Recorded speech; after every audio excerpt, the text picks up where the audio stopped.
time check. All right, well, here we are. It says live 4 seconds ago. We don't have any questions in here yet. What is the problem with tonight? And you know what? You're going to do don't you want to go through a name check real quick? Yes, all I have is one comment, which is John Wilburn's here. He said Dart Sport. That's funny. All right. Yeah, everybody missed out. So who's first? John Wilburn, you win. Yeah, I guess it's going to take a few seconds for everybody to transfer over. It shows that there's 4 people watching. Oh, okay. Yeah. Oh. John Wilburn. I'm first. Well, or am I first? Yes. Yes. And yes, Bill McKyska, Mid-Made Muscle. Let's see. Auto Salvage Outlaws. Dakota's Time In. What? On the alternate account, Dakota? Wow. Well, welcome, folks. This is, I guess, our second video amongst myself and Shane. Yeah. Many more to come? Yeah, many more to come. What's funny is today is like we're on the cusp. I'm so excited. We're on the cusp of rolling to Sykeston tomorrow. Myself and John Wilburn are going to be putting up a lot of we're putting up a billboard for we're installing the internet. There's a lot of stuff happening. NSB Custom Cars is here. Let's see. Terrence Seymour. I thought I saw Colleen Tebow is in here. Colleen already sent me a question. Matter of fact, to my messenger. I can't remember. She was asking about is there for I guess 3 times this week she's run across a thing that's a reverse manual valve body, and she's kind of wanting to know what that is. Okay. Is she on? Is Colleen here right now? Yeah, she's already checked in. Okay, good. Perfect. It's actually a safety feature. What it does is that when you click it from neutral, you go straight into first, so you're pulling back. And then you go into second gear, pulling back, and then you're pulling to obviously drive or third gear. And this way you're the farthest way for neutral and reverse. So that way you're not pushing it forward like you will in a forward pattern. So that way you're not banging the gears forward, which you could hit neutral or reverse. And in a fast car, like let's just say something over 110, 120 miles an hour, that'd be a very bad day. Right. And then the whole idea behind the manual valve body is that I believe when it's a manual setup, doesn't have more power to hold the clutches. When line pressure is higher. Is line pressure? Okay. Yeah. So like in a 904, which I'm very familiar with on those, and a 727, you're going to be up near 200, 250 in that range. I have mine set at 220, so I'm not running like a 5.0 lever on the 1.2. I'm running more in the 3.8, 4.2 as far as the lever goes, just for the multiplication. So that way I'm not stretching the band. But yeah, you're going to run a much higher pressure. Plus you get rid of the accumulator that's inside you basically lock it out. That's basically when you go to a 1-2 shift. If the fluid hits it too hard, it's got a little spring in there that takes up the slack, kind of like, you would have like a bubble. Exactly. Takes a shock. But on those ones, they take that away. So basically it's just wham, wham, wham into each gear. And that's the whole point of the transmission was, racing. So it doesn't really matter when you're slamming the gears. You got it wide open anyway. Yeah. And they're actually designed to shift at full throttle. Not necessarily part throttle, because they shift just as hard at part throttle as they do at full throttle. Yeah, they're not street drivers, that's for sure. No, if you're into what do they call it? NVH, is that noise, vibration, and harshness? If that's your thing, you do not want a reverse manual transmission. You don't want a manual valve body transmission at all, automatic. My Blue Dart technically is street legal, and I drive it around in second, and then when I pull third gear, I make sure I'm on the converter, so that way it's still kind of doing that slippy thing, so that way it doesn't slam into third at all. It actually, when it goes into third, it's on the converter. And they're very violent. Yeah, I was gonna say, I was trying to think of the right word, but violent is a good word for it, because I mean it's like it shifted. There is no question about it. It's positive and it's violent. Absolutely. Right. Even if it's not even up on the converter, like what Shane was saying, it still slams hard generally into the next gear. Yeah. So, all right. Well, does that help out, Colleen? I think she said, gotcha. Thanks. Haven't seen it. Everybody's pretty much just greeting everyone coming in here. Awesome. And Well, we need some questions for all you tech folks that need some help. Yeah, we can even open this up to camshafts, rockers, as far as geometry on that, spring pressures, so on and so forth. Anything really. Hey, well, I still got to send you that cam that we got to turn the Oh cam yeah, drills down on. that'd be awesome. Absolutely. That I'm actually looking forward to that myself too, because actually seeing it in person was pretty cool. Like actually looking at it, going, "Wow, this could work. This Yeah, could be well, a thing." I got that single plane intake manifold, and I got it. That's the one thing that I'm kind of wondering how I'm going to hack that up to make it fit, right? And it's easier said than done, I guess, because there's just a lot of angles at play, Mm-hmm. and I got to pull like a 5/8 of an inch out of each side, and it sounds like you got plenty of room, but man, I tell you what, does that get difficult when you're trying to navigate like it has ports in it for fuel injection and stuff like that. I don't need any of it, but I'm gonna have to cut it all out of the way or something just so it's not in the way. Yeah. Let's see. Mitten Made Muscle says Dallas, no more lives at the studio. No. We're actually Shane and I are in two different regions of the same state. But the last live at the studio was that Saturday, and Tony said that was the last live, and we're not doing any more. I don't have a lot of the details really. What I know what caused it, but I don't necessarily know why that decision was made. But I like this. This is cool. Putting the question up there on the screen. That's well, awesome. I'm getting way ahead of the game here. I figured this out. John Wilburn showed me. So nice. The next one is Bill McKiska says, "Is there any benefit to having a shift kit and a daily driver?" Absolutely. They were designed so that way you didn't spill grandma's coffee, at part throttle when you shifted that back in the 70s. A shift kit is essentially just going to save your clutches and your bands. It's just going to allow for a positive shift. That way there's less slippage. Obviously, when you have a shift kit, it's going to be a little more brash or a little bit more violent, but it's not going to be nearly as violent as we were talking about before. But shift kit is always the way to go if it's going to be for a daily driver. I have one in my Slant 6, and I've taken the accumulator out of it. Obviously, we're dealing with 200 horsepower, if that, but I always say go for it. Well, the idea behind it used to be that it no longer slips and slides between gears, which is actually clutch slippage, right? That's correct. It practically it applies it immediately. So it reduces the amount of heat and friction on those clutches, which technically should make them live longer. Absolutely, it does. In fact, obviously shift kits have, God, do I hate this word, stages. They have stage 1, stage 2, and stage 3 because define a stage. But I mean, really, but a stage 1, a stage 2 is just going to, usually getting rid of the accumulator, especially if it's in a Chrysler product, that usually helps out dramatically in just boosting the line pressure. Well, the next question is Rapid Transit Garage says recommendation on a shift kit manufacturer for a street driven 518. I think TCI has one. I'm not sure. I really gonna be a bit biased on that one, but you know what? I don't know.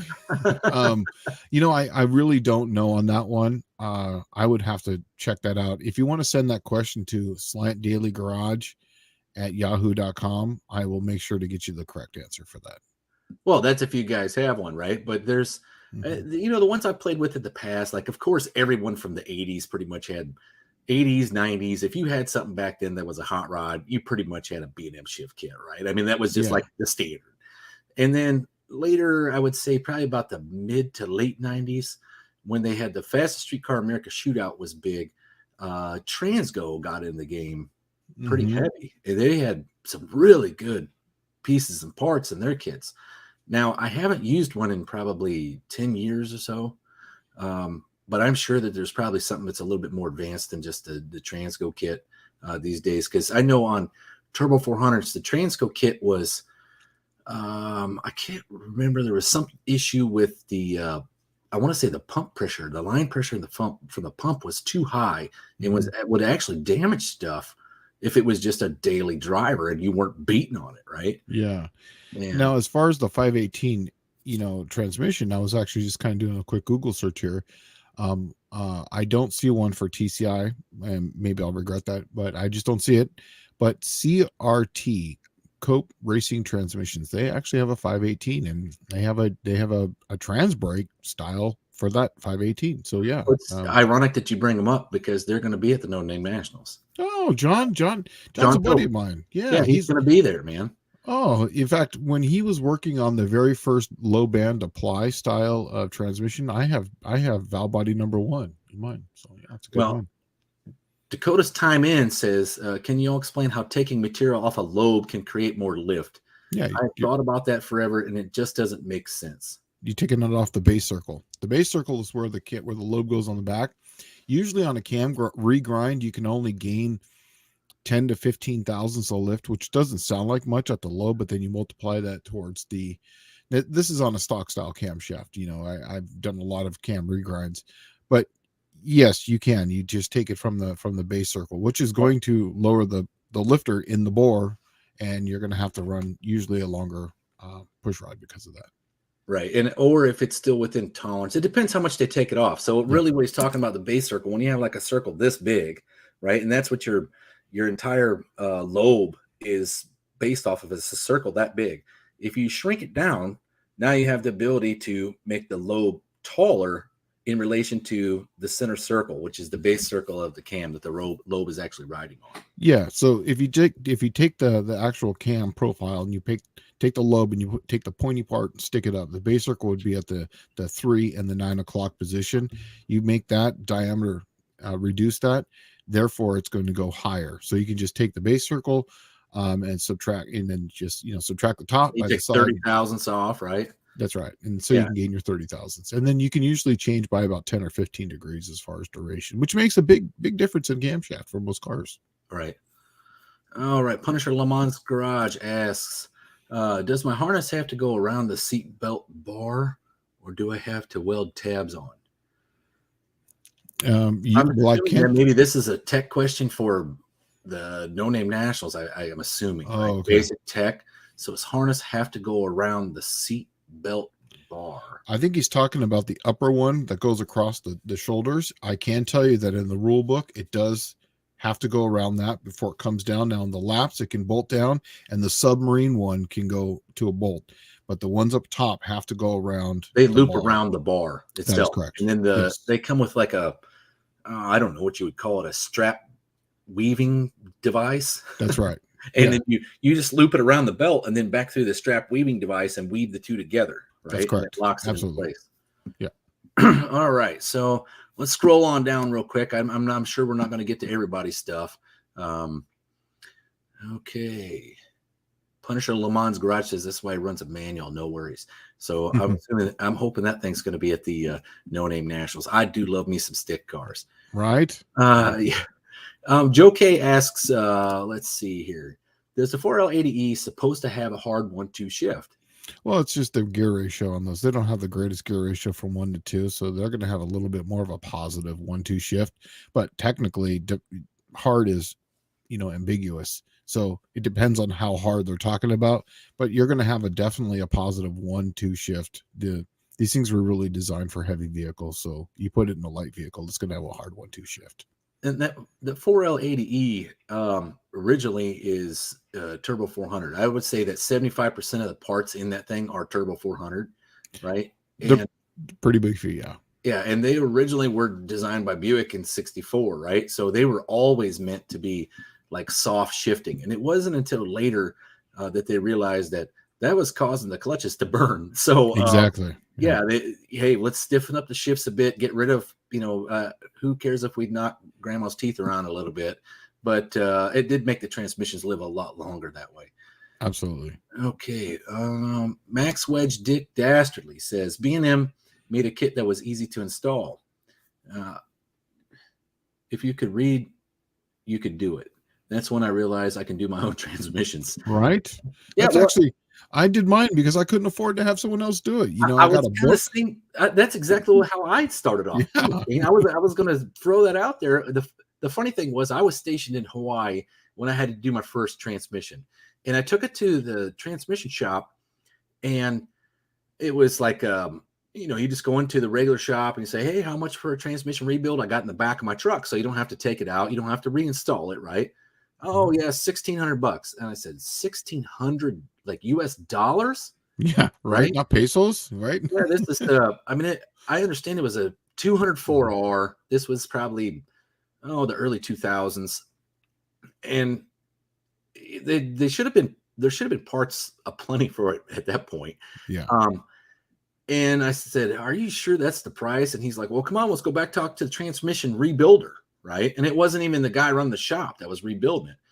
And I went back there, and this dude had like literally no teeth in his face. He looked like he had been on crystal meth hardcore for about, I don't know, 8 months. And he said, "Hey, how much for a 204R rebuild?" And the guy says, $1,600. And I looked at this guy and I thought to myself, all right, I have dental hygiene figured out. I'm sure I can tackle this transmission if this dude can do it, right? Right. And I figured if a man built it, another man can rebuild it. I So agree. yeah, I went and bought. The best thing I did was a ATSG, which is Automatic Transmission Suppliers Guide book. Yep. I bought it off of eBay, I think, for maybe $20. Mm-hmm. And it gave you literally a step-by-step breakdown of the entire transmission. It showed where every bolt went, every nut went, every torque factor, everything I could possibly use. Yeah. And then since it was a 200, I got on the Buick Grand National forum page, and I asked the guys, I said, "Hey, what would it take for a 204R to survive 400 horse and like 400 foot-pounds of torque?" And they gave me a basic list, like, "Man, that's almost a stock Grand National transmission." And I said, "Yeah, almost," because I remember them puking them out like they were Right. freaking made out of Twizzlers in the 80s, right? So, Like glass, right? yeah, Yeah. exactly. So, yeah, I just bought the recommended parts and I put it together, and it worked out pretty good. Yeah, I bought the same book and I did the same thing. And it's funny you say that because I would just reverted back to like when I built Legos. It's all step one and it shows you you get this piece and you clip this one together. Step two. I did the exact same thing and then it survived. for real men, right? So, Right. Exactly. excuse me. But yeah, I love those ATSG books. They're about as basic as they get. And what's funny is where I got turned on to them was when I was looking at that guy at the shop, and he literally had the wall was littered with them for, just about every transmission he does. And I thought, well, if that book is available, I'm going to buy that sucker. Absolutely. All right. So let's see. What do we got here? Oh, I'm behind. Do you see anything there, Shane? I'm reading Here, we'll take through. one from Andy from Unity Motorsports Garage. "I can say my C4 has the hardest shifts I've ever felt from an automatic.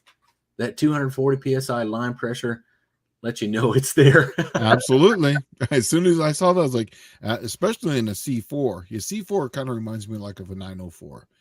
They're very they spin really easily, and then as soon as you put 240 line pressure to it, yeah, it tells you. You know it. Well, I had Dennis Sniff do the C4 that was in my T-Bird, and man, that dude's got it figured out. It literally, like, it shifts.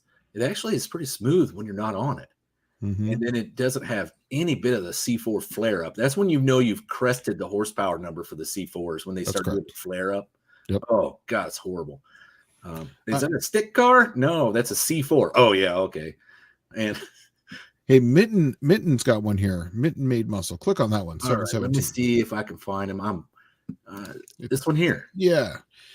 Shane, do you see the part supply getting better anytime soon? Are we doomed? Actually, at TCI, I can tell you this, that at the beginning of the year, we were, because of many different factors, I think it was 5 million in back orders. They've gotten that down to like 1.3 million now, that's insane considering that, we normally hover right around about, 6 or something like that.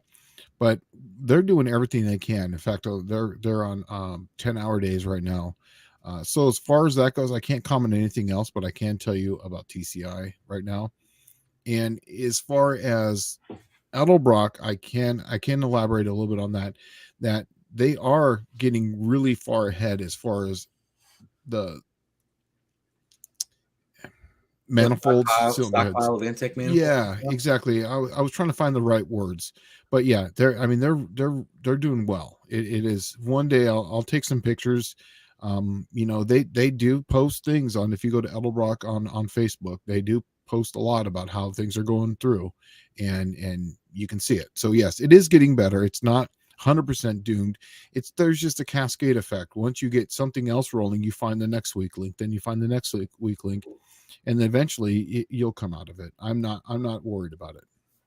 Well, Dakota is asking another question here. How much would it cost to get getting a cam reground? I really don't know anymore. Honestly, I've been out of the cam grinding game as far as financially for 2 years.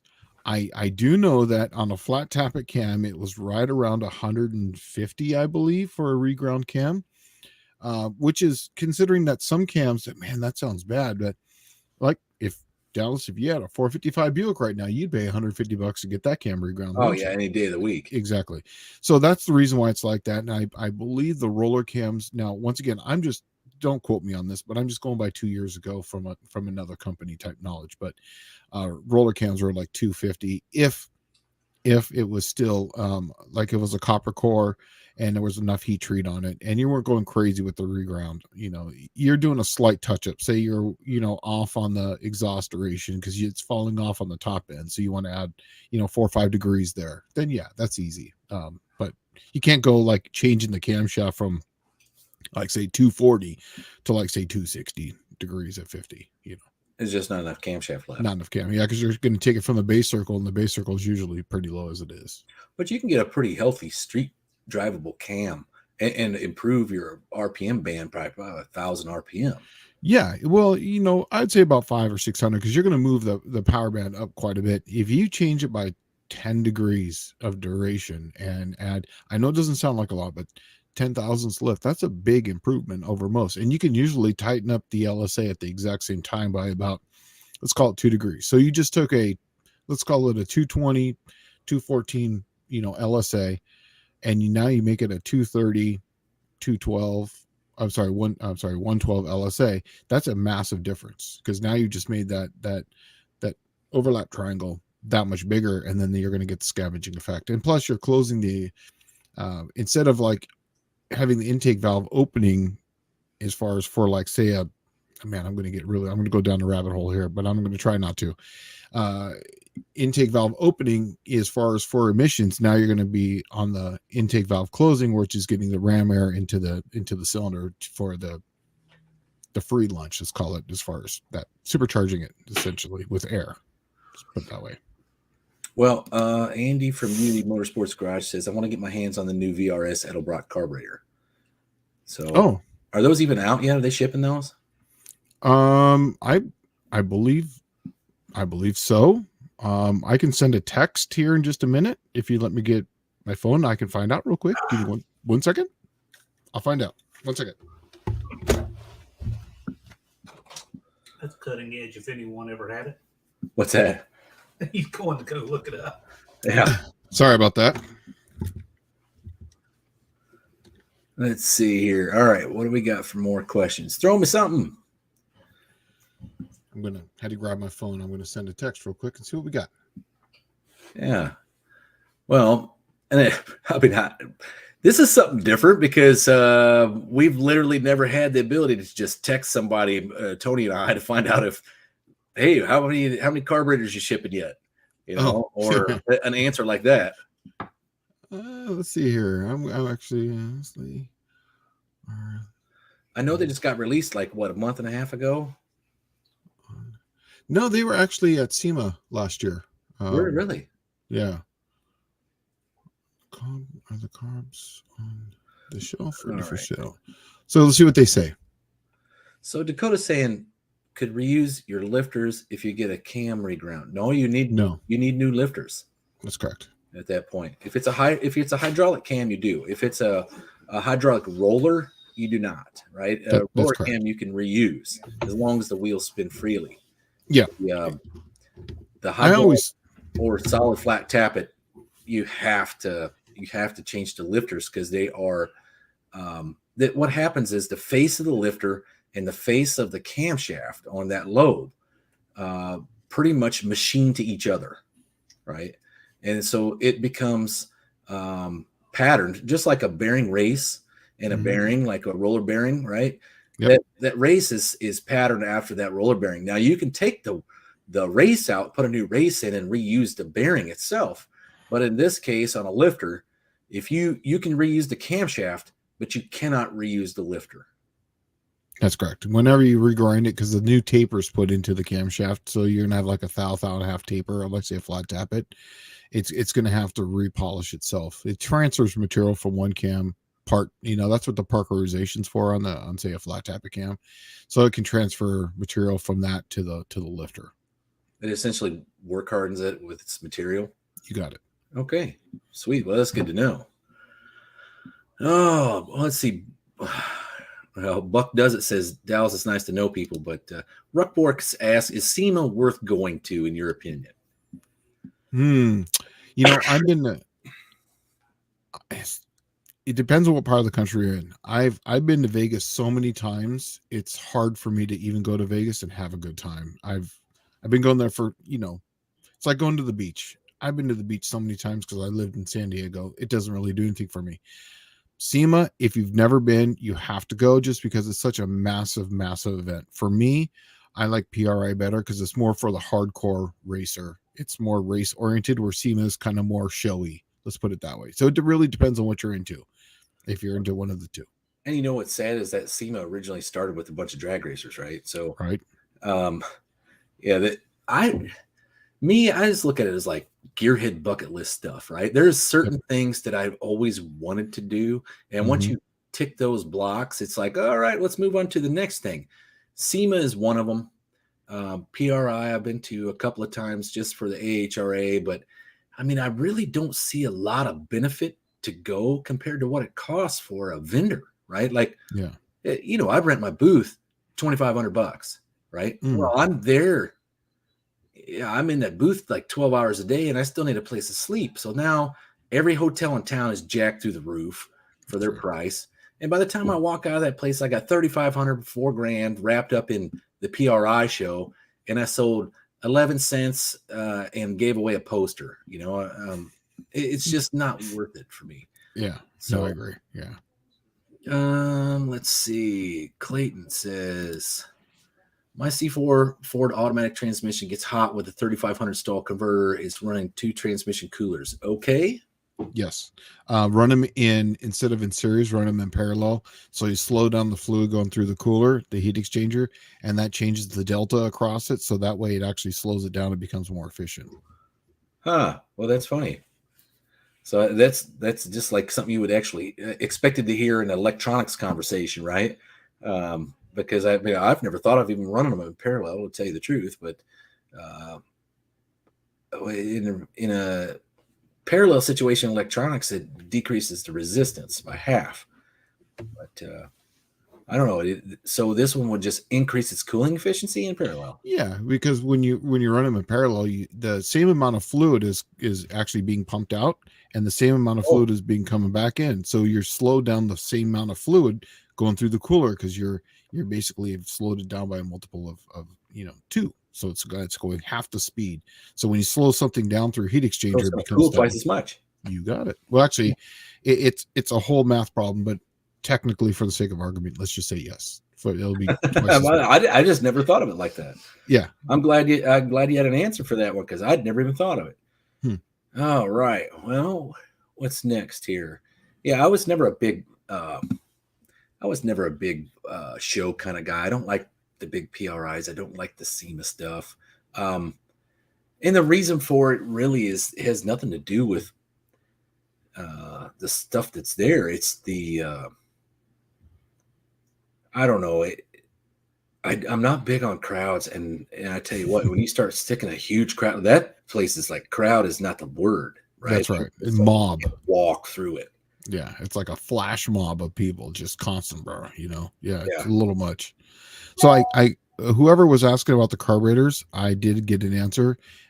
They are not for sale just as of right now. I did text them any idea when, and I'm waiting for an answer. So there it is. Sweet. Well, and I didn't think that any of them had shipped. I remember seeing that, I think in PRI, they send you a magazine. If you ever go to a PRI show and you are like, say, affiliated with the SFI is who essentially runs that whole thing, PRI, SEMA. you get their magazine, and they have a monthly magazine. And it's really, really nice piece. I mean, it's high end magazine, right?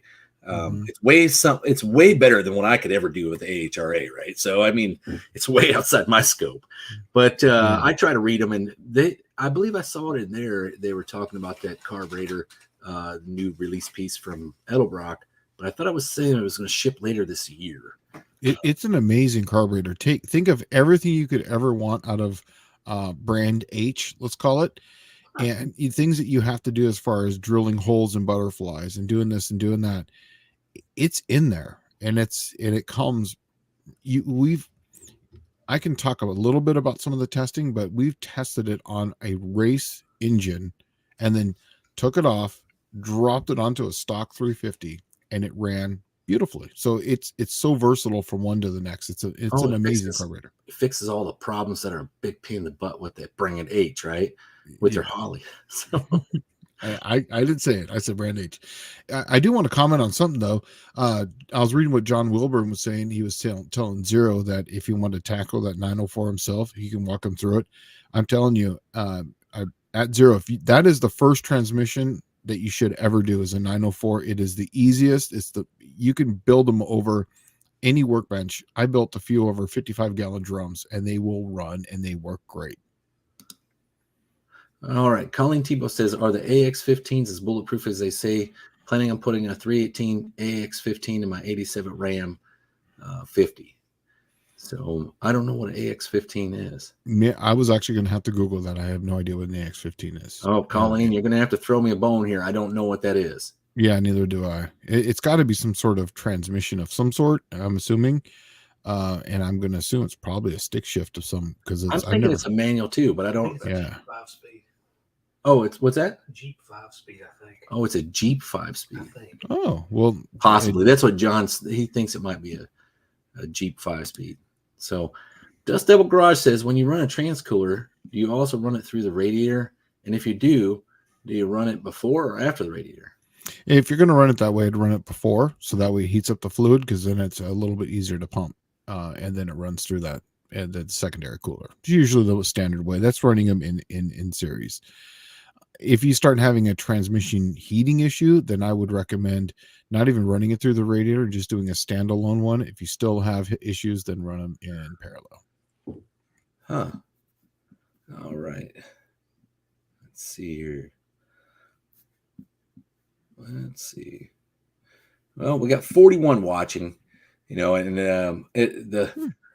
right before we started doing this live, me and John we're out playing with the monkey bike I got. Yeah. We're putting a monkey bike together, and then we're essentially gonna give it away to St. Jude, so that they could have a child from St. Jude race it in the monkey bike class. That's awesome. So we're gonna build this monkey bike. So we were in the driveway trying to figure out how to do burnouts with it, and I literally I gave up on trying to do a standing burnout with it like you would a motorcycle.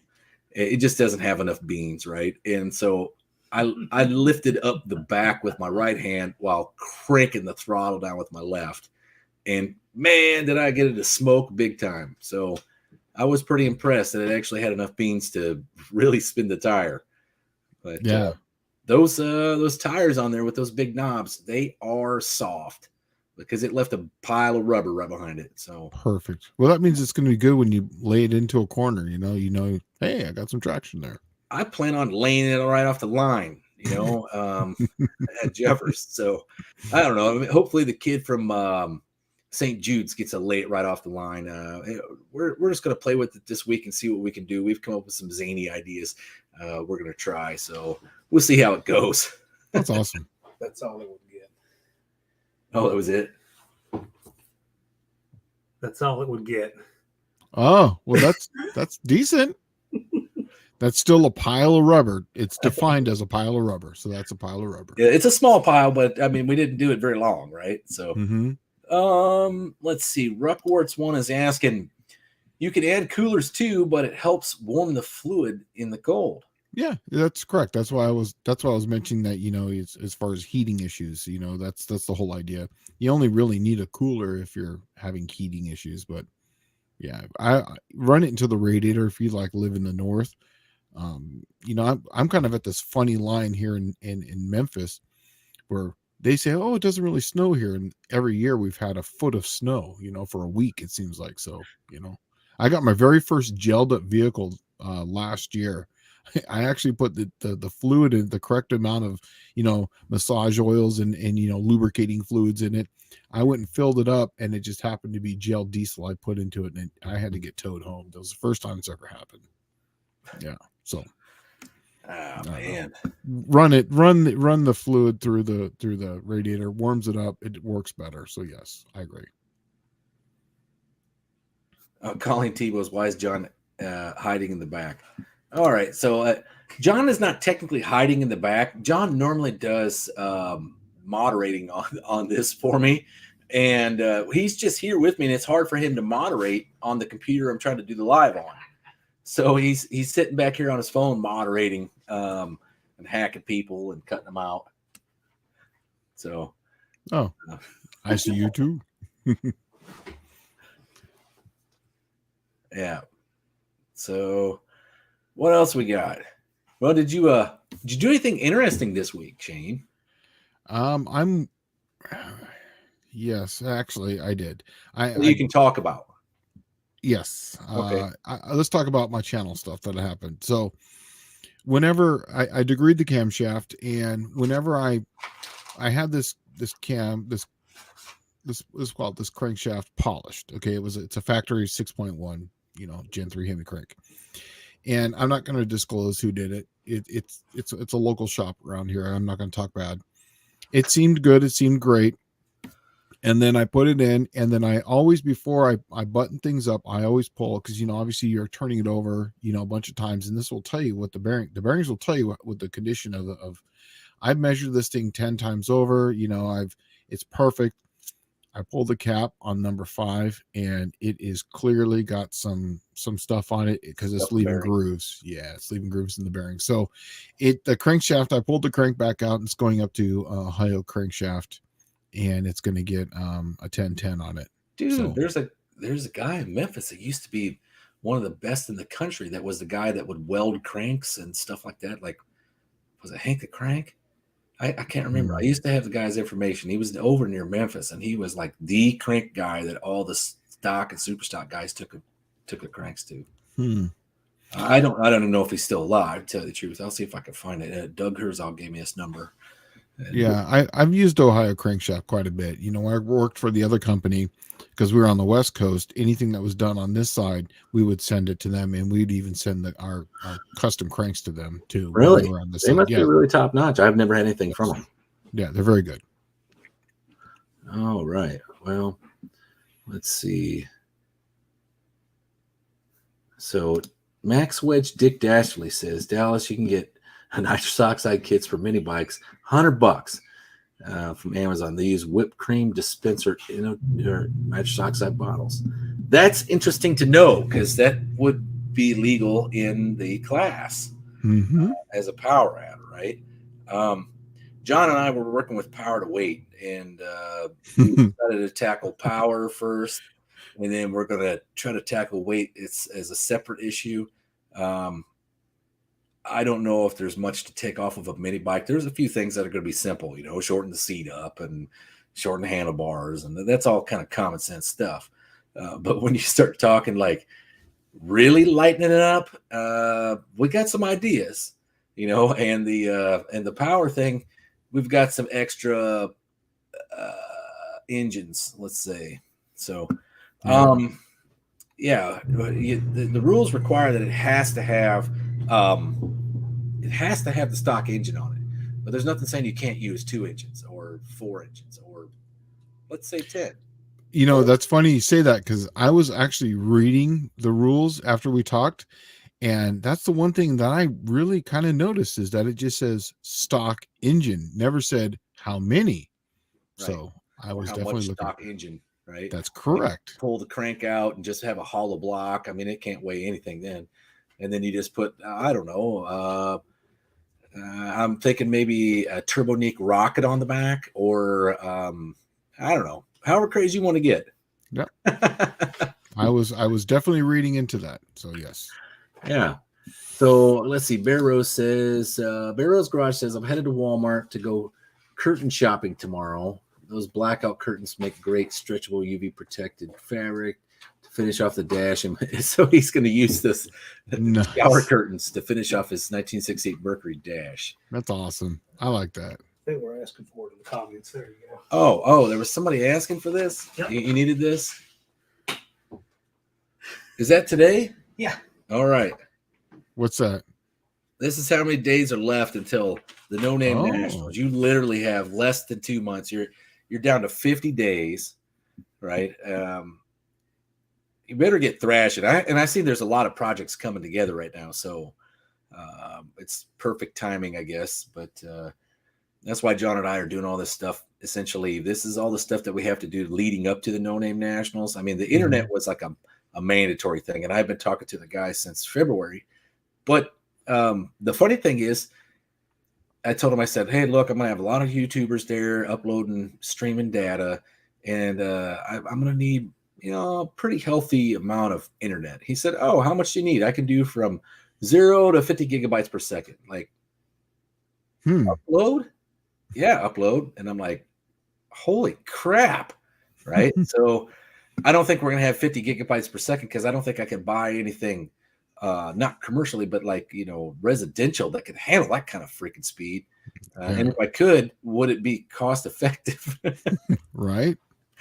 Well, a lot of people now are probably going to have, you can get your own portable hotspot, Oh, yeah. Yeah. On your phone, even. Yeah, exactly. So a lot of people are probably just going to go live that way too. So, Yeah, well, there is not a lot of internet out there. Don't you remember last year at the Slanted Nationals where it's like, hey, how come I can't even pull up my Facebook profile? That's because they have no internet here. There's literally like one cell tower, and then when everybody gets out there, all of their cell phones ping that one tower and just crash that sucker. That's awesome. Hey, there's a question down there. Frank Parks, highlight that one, please. All right. Let's see what Frank says. Hello, Shane. What factory oil gauge did you hide in your green 69 Dart instrument cluster? I'm actually doing a video on that as we speak. Now, this is going to be just pictures, so you're going to hear a lot of me talking on top of it and how I did it. But it was just an autometer, and it's electronic gauge. And I ran the factory wire that actually runs to the idiot light. I used that wire to send as a sending wire, so it goes through the factory, plug and harness. And then I drilled the holes in the back, and it works really good. And I'll show the pictures of it, but I do have a video of it. It's a short little, I think a minute video that I have down there at the bottom. But yeah, it's just an autometer, and it's the one that's an electronic. It's a sweeping gauge, and it's a 1 to 100 oil pounds, so that 50 is right in the middle. So when I'm driving down the road, it's right at 50 pounds because I didn't want anything more than that. So yeah, that's what it is. Yeah, that's just the basic gauge then at that point. And what's so funny is like all the old cars, everyone talks about how great the muscle car era was. 99% of the cars came with those idiot lights, right? Like, I don't know how they were all so great. They must have been blowing motors up every month, right? Yeah, if that light comes on, you have a problem already, Well, I mean, think about it. I mean, how many muscle cars have you owned that originally came with a tack, right? None. Yeah, I don't even know if a Dodge Dart like GTS would have came with one. I bet you the best thing that could have possibly happened, like in the Dodge Dart community, would have been like if you would have had a Hemi Pro Stock Dart, it might have came with a gauge, right? Like a tachometer. That's about the extent of it. I think every single Buick I've had, they had an optional tack. There was actually 2 optional tacks. There's one in the dash, and then if you got a GSX, you could actually get the one of the hood like a GTO. That's cool. Right? Yeah. And I've never owned any. I've never even parted out a car that had that stuff on it. Mm-hmm. And you're like, part out cars. Well, in the 90s, dude, you could part out 70s muscle cars. You could buy one once a week with a paycheck and part that sucker out. Yeah, they were everywhere. I remember everywhere. Mm-hmm. And you could get small block cars for peanuts. I mean, if you spent over $1,000, you had a really, really nice car. Or you got robbed. Oh, yeah. Or you got robbed. You got or you bought a Hemi car, right? So right. Yeah. They were like, I remember seeing 67 GTX sell for like $100,000. And I thought, oh my God, the world's coming to an end. Nobody will ever be able to afford that. And now dudes have cut their arm off for a Hemi GTX for anything less than $1 million. Right. Yeah. All right. So Martin Hildebrand says, just put a big block in my 79 D150. My valve cover hits the brake booster with Mancini motor mount brackets. Do you guys know what or who might make a Hydroboost? I gotta put my glasses on. I can't hardly read this crap. Hydroboost, that's actually a new one for me. I was actually looking into that for my Dart, because I'm gonna have a power steering pump on it. But I would go to the 4x4 community. That's where I would look for it. Like anything for a Jeep, it's those guys who do the rock bouncers. I actually have a pretty good understanding of these Hydroboosts. I did some homework on them before. Mm-hmm. Now I do know that I was taking Dodge Ram master cylinders and what is it? The D150s? Is that the vans? Yeah. Well, that's a truck. That's what this guy. Okay. Well, what's the vans? The van was something else. B series. B series. Yeah, it's a B. Yeah. Okay. So I was taking B series van master cylinders and putting them on Fox body Fords because it was the same bolt pattern to attach it to the firewall, right? Mm-hmm. Now, in this case, the cheapest brake assembly that nobody is aware of used to be on like the Chevrolet Astro vans. It was the same Hydroboost setup they used on the Grand National, right? And you just go by it and it just runs off the power steering pump, and there's nothing really crazy about it. You just have to find the correct lines with the correct fittings. Yeah. But the Astro vans used to have the easiest to get to Hydroboost setup that you could possibly buy. And it was based off of a GM master cylinder. So I don't know about fitting on a Dodge, but I imagine that you could mix and match quite a bit of stuff and make it really simple. The one that, go ahead. I was going to say that, don't they make the offset, brackets for those? Because I have one. I have an offset bracket, so that way it moves it over for like anything that's a big. Well, you know what? Matter of fact, the same Astro vans have a 90-degree bracket that bolts the master cylinder to it, and then it has that's where your Hydroboost pump is. Yep. And it has some kind of 90-degree push rod set up in there. Mm-hmm. That was pretty neat. That could tilt it off to the side. Now that might be a possibility for this guy too, if he's just needing to move it a couple inches, right? Yeah, absolutely. I agree. That's good. Yeah, but I would definitely check out the Chevrolet Astro van. And what was the GMC derivative? The Safari, maybe? Yeah, I think so. Yeah. All right. Let's see here. Oh, John Wilburn saying rob a Hydroboost from a Chevy truck. Yeah, the 3/4 ton trucks and above, where 3/4 ton was optional and 1 ton was, I believe, standard. Yeah, my diesel Dodge truck's got a Hydroboost on it. Also, it's a pretty small one too, and there seem to be a dime a dozen in the drink. I wonder, that might have the same pattern as because it's off of that truck is still the same body as like a D150, right? That's correct. Yeah, so it might be the same thing. In fact, that's something I'll go and take a look at. Now I think about it. All right.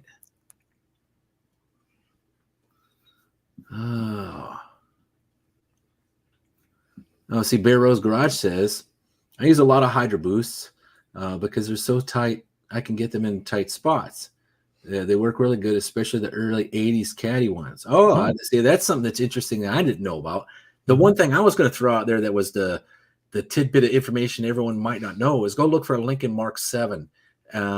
They had some of the Lincoln Mark 7s, the Thunderbird Turbo Coupe, and then you had a Cougar XR7 that could have come with a 2.3 liter turbo.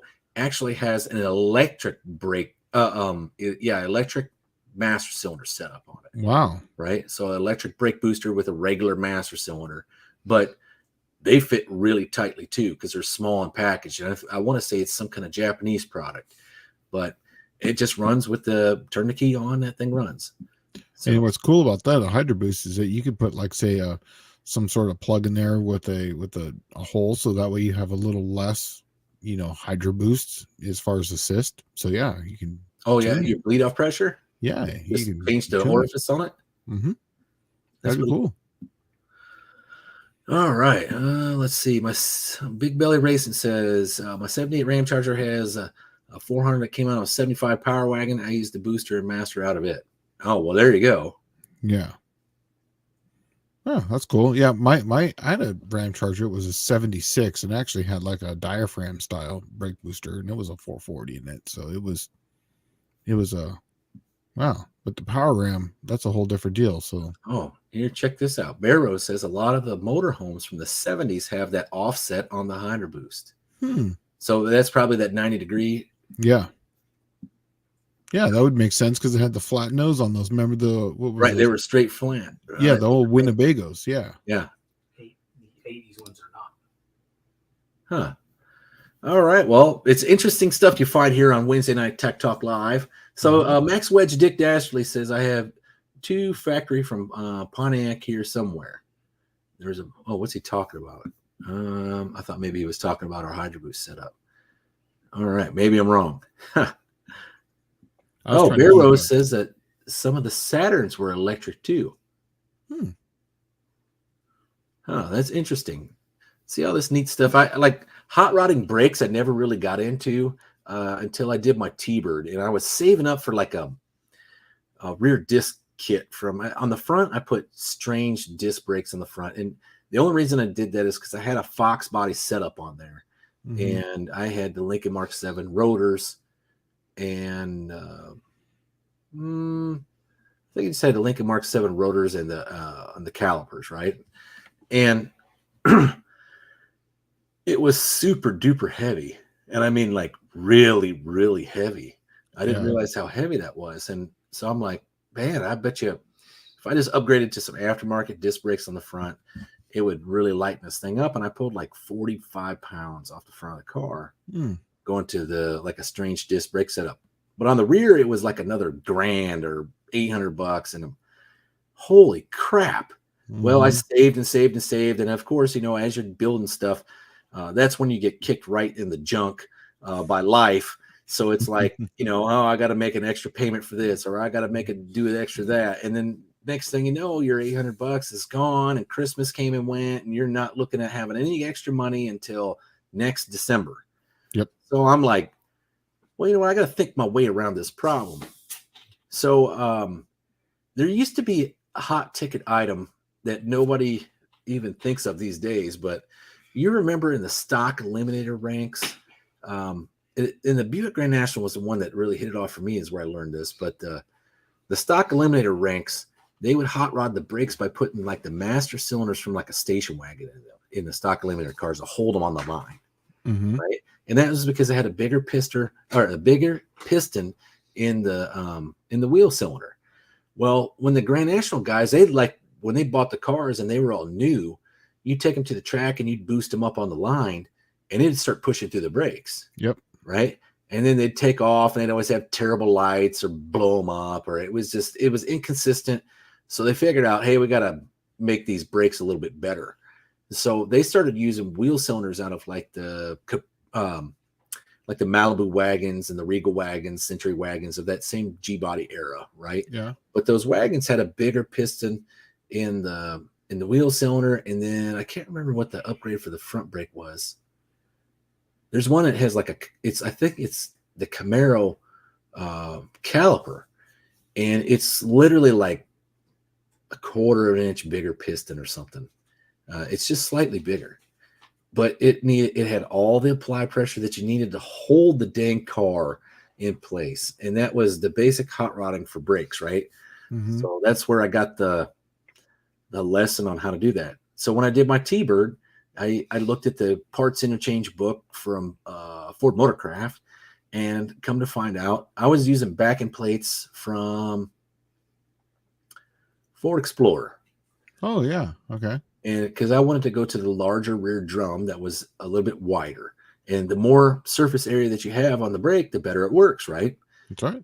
So I got a wheel cylinder from a Ford Aerostar minivan, and it went from like I don't remember, like a 13/16 wheel cylinder to like 1 1/8 or something, some ridiculously big one, right? That's massive. Yeah. Yeah. And then it made a huge difference on it stopping, but I'll tell you what it also did. I probably needed a different master cylinder at that point because it got really hard to push the brakes. Like they got stiff. Right. And that's because it had so much surface area on that piston. But oh well.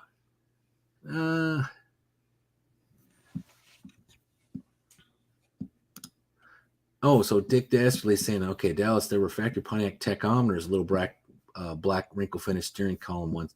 I didn't know what they're out of. Oh, you're talking about the column? The column that could have been, let's see, the LeSabre had them, the Wildcat had them for Buick. So I'm assuming a Pontiac derivative. So you would have had like a Catalina and a Grand Prix would have probably had that.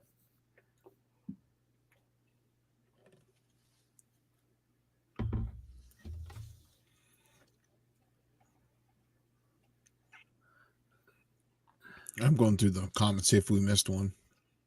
We haven't missed one. It's actually slowed down quite a bit. We don't have too many comments in here. So if you guys got something you want to throw at us, go ahead, get ready to throw.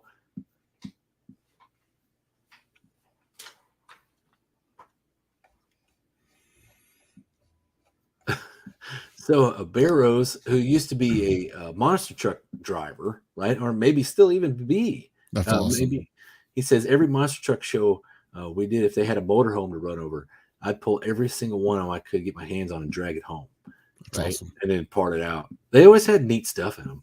That was the first time I'd ever seen a Gear Vendor's Overdrive was a motorhome. Oh, really?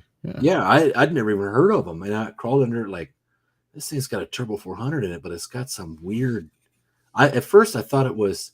You remember how they used to have like a drum brake on them? Mm-hmm. Yeah. Heavy stuff. That's what I thought it was, and I said, "Man, these drum brakes got awfully small." Then I realized, no, that's some kind of auxiliary transmission. You know that they were right down the street from where I used to live in San Diego. They were literally at the end of my street. Really? Mm-hmm. Gear Vendors, yeah. Huh? At the end of your street? Yeah. So if you go down my street, which was Pepper Drive, and it ends, you would see them across the freeway.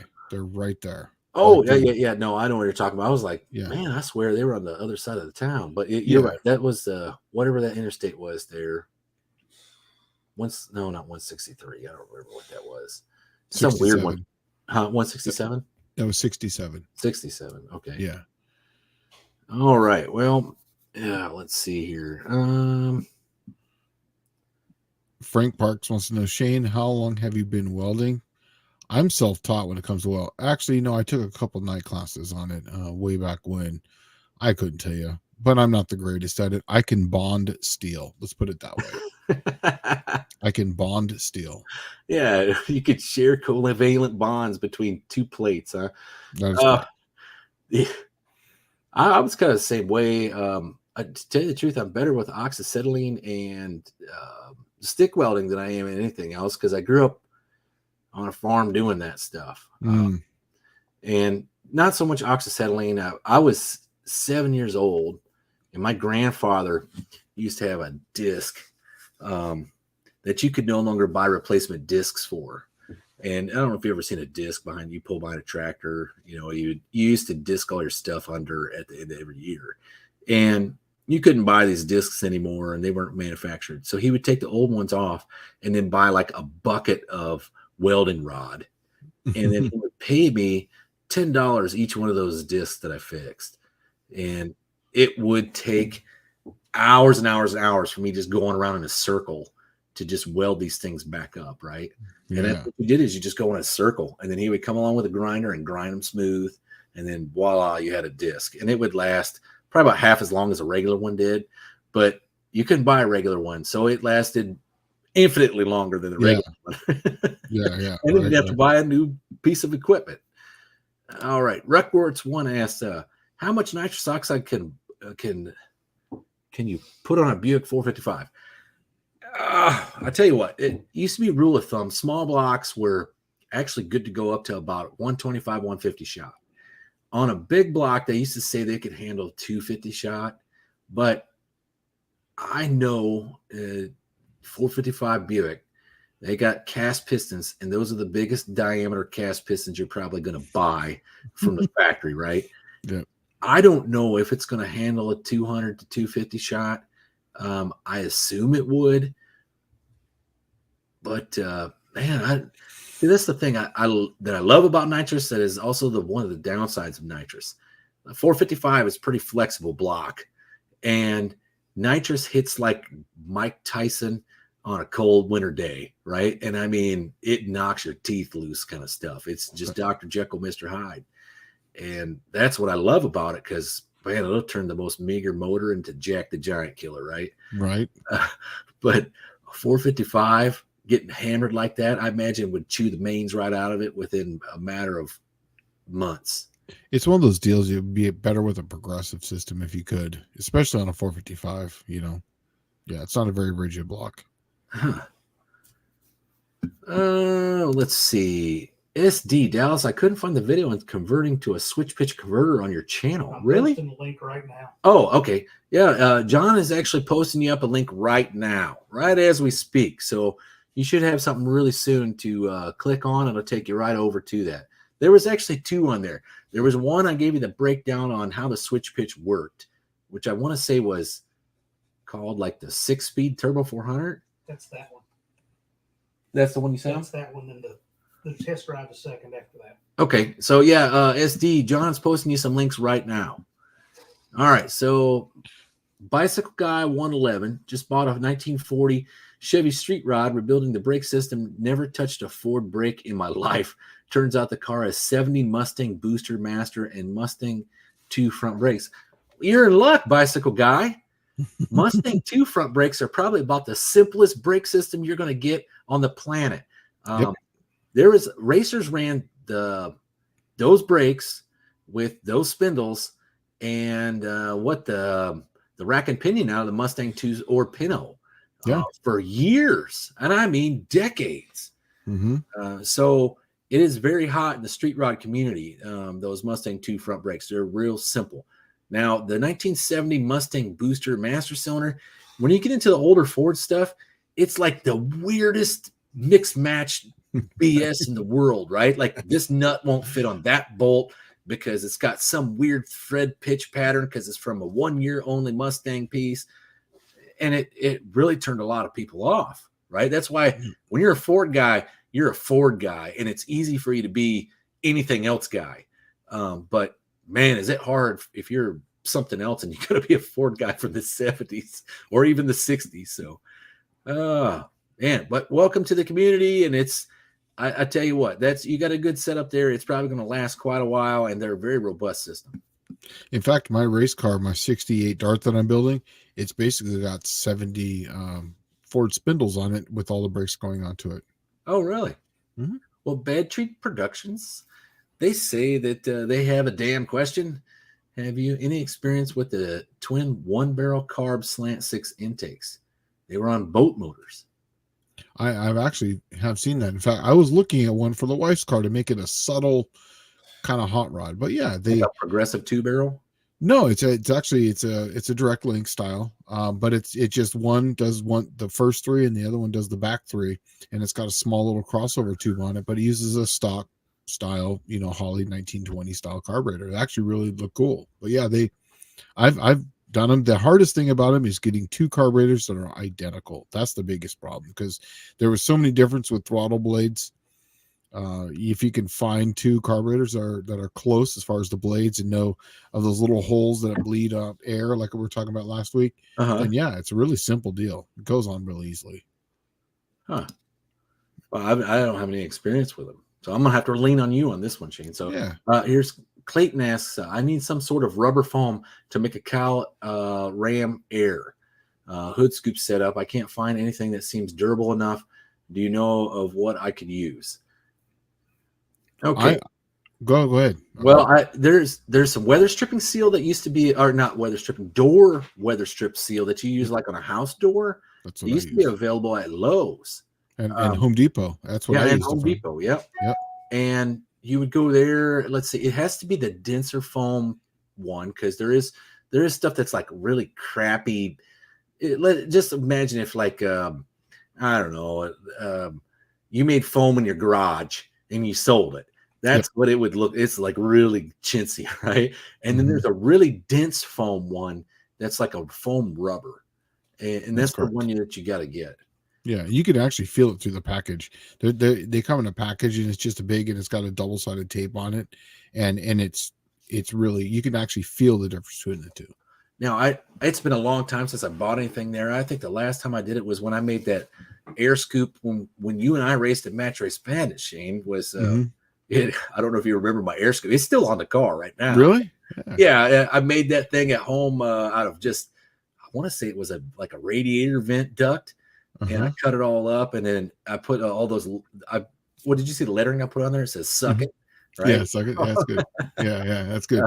I actually made mine with a piece of aluminum, and I put that rubber around there to seal up the top. Right? Yeah, exactly. Yeah, same thing. Yeah, that's exactly what I did as well, and that rubber works good. And now, like I said, I don't know if it's available because everything seems to be out these days. Back order. Yeah, or just like, hey, the company went out of business because while you were coughing your lungs out, these guys went under.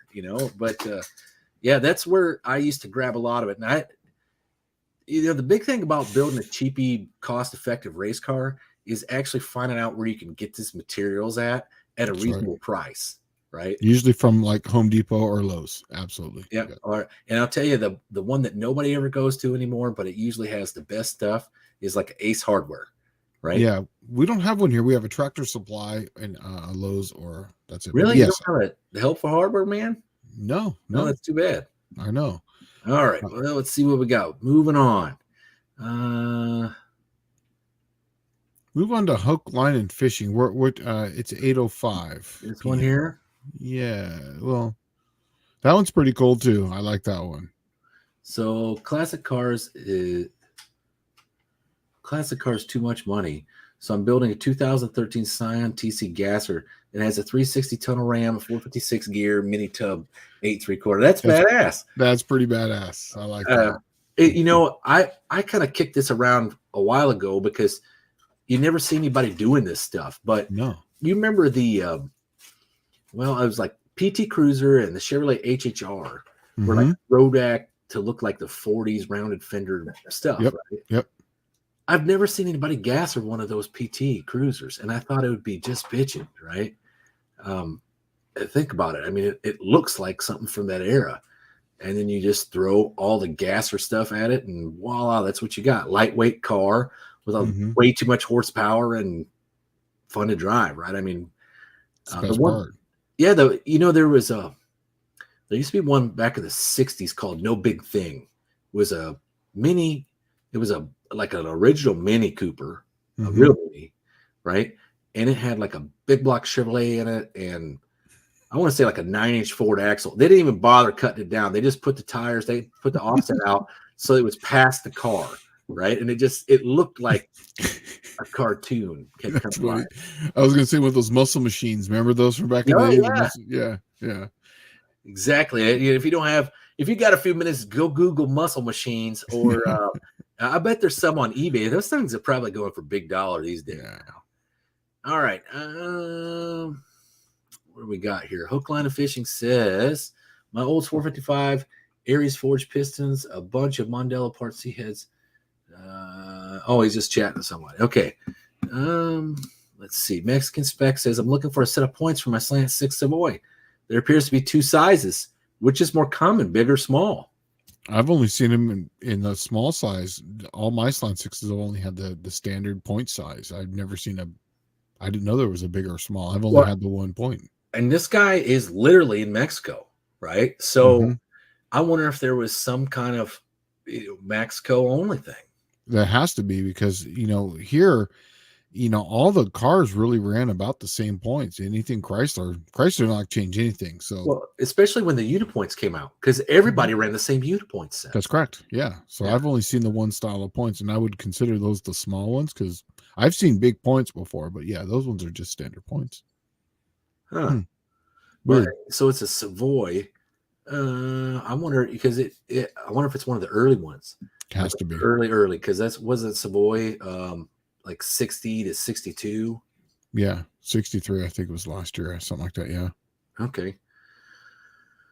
Yeah, here's Barrows is agreed with what we said earlier. Yeah, Ford, yeah, you got to know your stuff to play with Fords, and he's the guy. If you ever watch his channel, that's what he's doing right now. Is playing with, they're actually late 50s, probably or they got to be even worse than the late 60s stuff. You know that I used to work. I was a parts jockey for a little while, and we would get a Ford mystery part every day. And even though it had the Ford number on it, like the actual Ford, you go and look it up, it didn't exist. And a lot of those were the ported vacuum switches. Remember them? They came with different 70s. Yeah, that's right. So they would have, it was a color with how many ports on it, but it still had a number on it. It was just a mystery, so you never know. So yes, I agree. It's got to know your stuff. You're going to mess with Ford, 100%. So Hook Line of Fishing says, buddy of mine has a factory 4-barrel slant that wants crazy money for. Told him it will be a wall hanger forever. Yeah, you got to find the right guy looking for it, right? That's right. Those cars were that slant cars that came with a factory 4-barrel intake manifold was the power. Is that the power pack setup? I think it is. Yeah. They only came in a very limited supply, and he's right, because they came on that aluminum block deal, but and then they had the 2-barrel that came stock on like the Valairs and like the 79s and whatnot, 78s. But why just go down and get an Offenhauser? They're like what, $300 right now, and it's going to do the same thing. It's actually going to be a better piece because it's it's a much denser material. So yeah, I don't know. Define crazy money. How about that?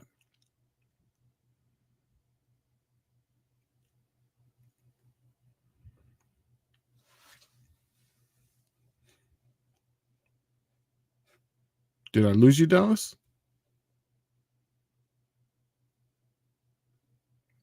I think I lost Dallas. So anyways, I'll just keep on moving on. I won't have the link up here.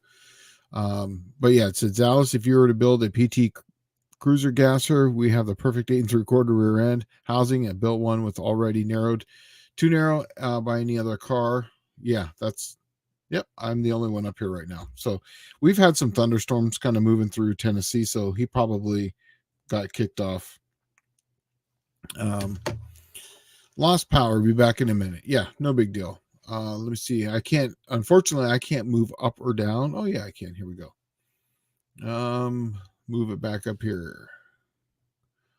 Looking for points. Okay, here in Orange County, I went for a parts wholesaler, and we are currently getting a double of most of everything. Yeah, I agree. Double, it seems to be the case. Everything seems to be twice as much and take twice as long.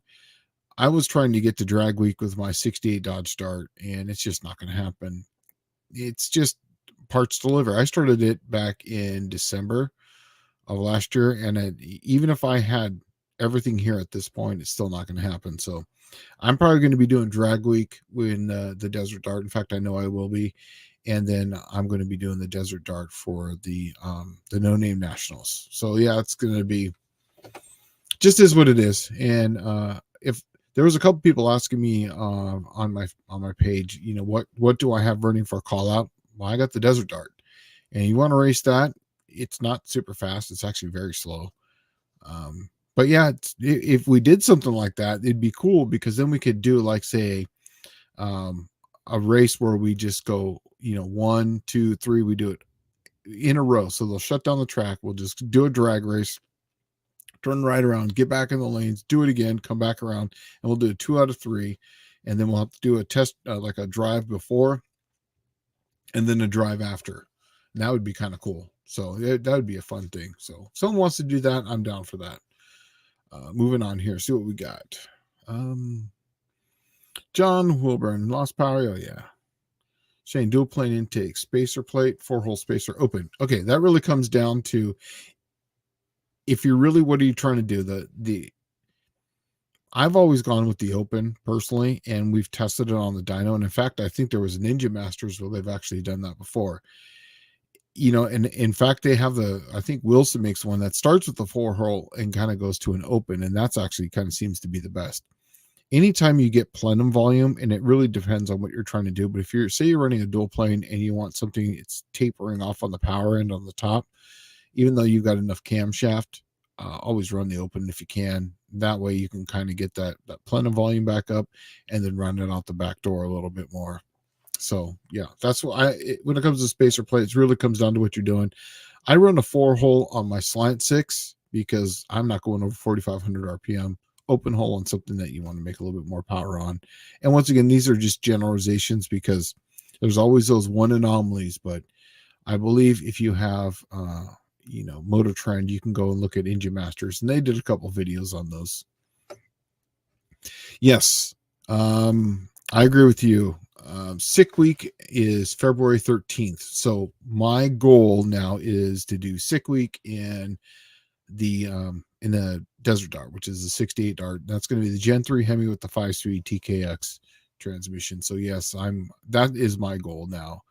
Yeah, I hopefully should have everything. Plus I'll have a little bit of time in my time off when it comes Christmas time. Now I get a couple of weeks off for that. So that way I can kind of slam it together, and that'll help, with the video thing.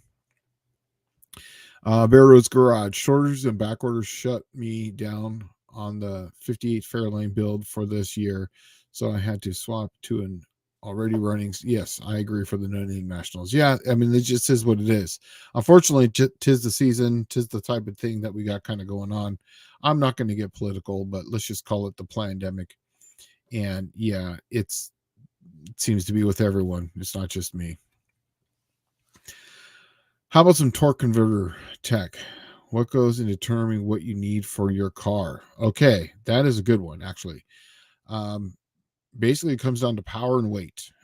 And power, let's not talk about horsepower, because a torque converter is exactly what it is. It is a torque applier. It's a torque multiplication unit as far as when it's on the stator and when it goes through.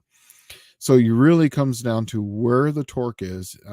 I like to have people, when it comes to a race application for their car, I really would like to see a dyno sheet. So that way, let's just say you make peak torque at, say, 4,500. So ideally, you're going to want to be in as far as you want to get something that's going to flash out, say 42 or close to 42 as far as a stall. You can get it when you hit it harder. Obviously, it's going to flash a little harder, but it really comes down to torque and weight of the vehicle. Obviously, tire size and rollout for that and gear come to play, but that's really what you're looking for. And most companies kind of have a standardization. How TCI works is it's 400 horsepower with I think 3,500 pound car is how they rate them. Oh, looks like he's coming back in. I don't know if you can see me on this. No, this is literally my phone.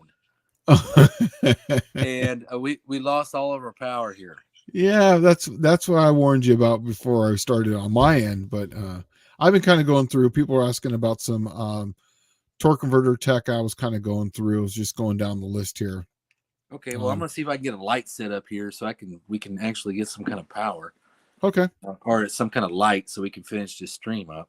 Sure. Oh, there you go, John. John Wilburn's all over it. He's shining me in the face with his phone right now. Let's see. I got a remote charger here. Mm-hmm. It's just a battery thing, and I think I got a light to set up into it. Yeah, give me just a second here. I was gonna say, if you could log into the iPad. Yeah. Yeah, we're all over it.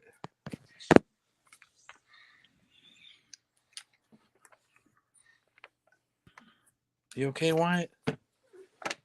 Why is that not working? Hit the button in the middle of the charger on that end there, right next to a cords plug-in. On the end. Oh, there was while you guys are doing that, I'm going to continue with some of the questions here. All right. All right. There's a question that's actually, I was just about to start. It is, can you pull stuff back up here so everyone can see the question? It's at 8:17. It's by Izzy. Oh, I can't see any times. I'm doing this on my cell phone. So okay. It's like the hardest thing in the world. Okay. All right. Well, I'll go through it. I'll read it out. It goes, Shane, to keep my cam happy at high RPMs. There you go. I have to run my Holly 4150 fat at idle, short of drilling holes in the butterfly. What else can I try? Honestly, that is the best, is drilling or air bleeds. Yeah, that's the one I was going to bring up. Andy Wood brought that up to me that, Mhm. hey, that try doing the air bleeds because the air bleeds make all the difference in the world. That's correct. Yes. Now, if you have some of those Hollies, though, don't have screw and air bleeds, though. Right. So, Yeah. It's the aftermarket versions of the Hollies, like Quick Fuels and stuff. They're all screw in, right? yeah. So you have to drill and I think tap. Yeah. You got to drill and tap so that way you can put them in there. I've got every single air bleed ever known to man. And, when I was tuning cars, that's kind of what I did. So, yeah. But usually on a Holly 4150, it's just going to be a regular air bleed that you can't adjust. So, if that's the case and you don't have air bleeds, then you're going to have to drill butterflies, unfortunately. All right. Well, hey, here's a good one for you. Sure. Clayton asks, how does weight affect torque converter stall? If you're putting more weight into the vehicle, the stall is going to go up because you're going to put more load on the converter.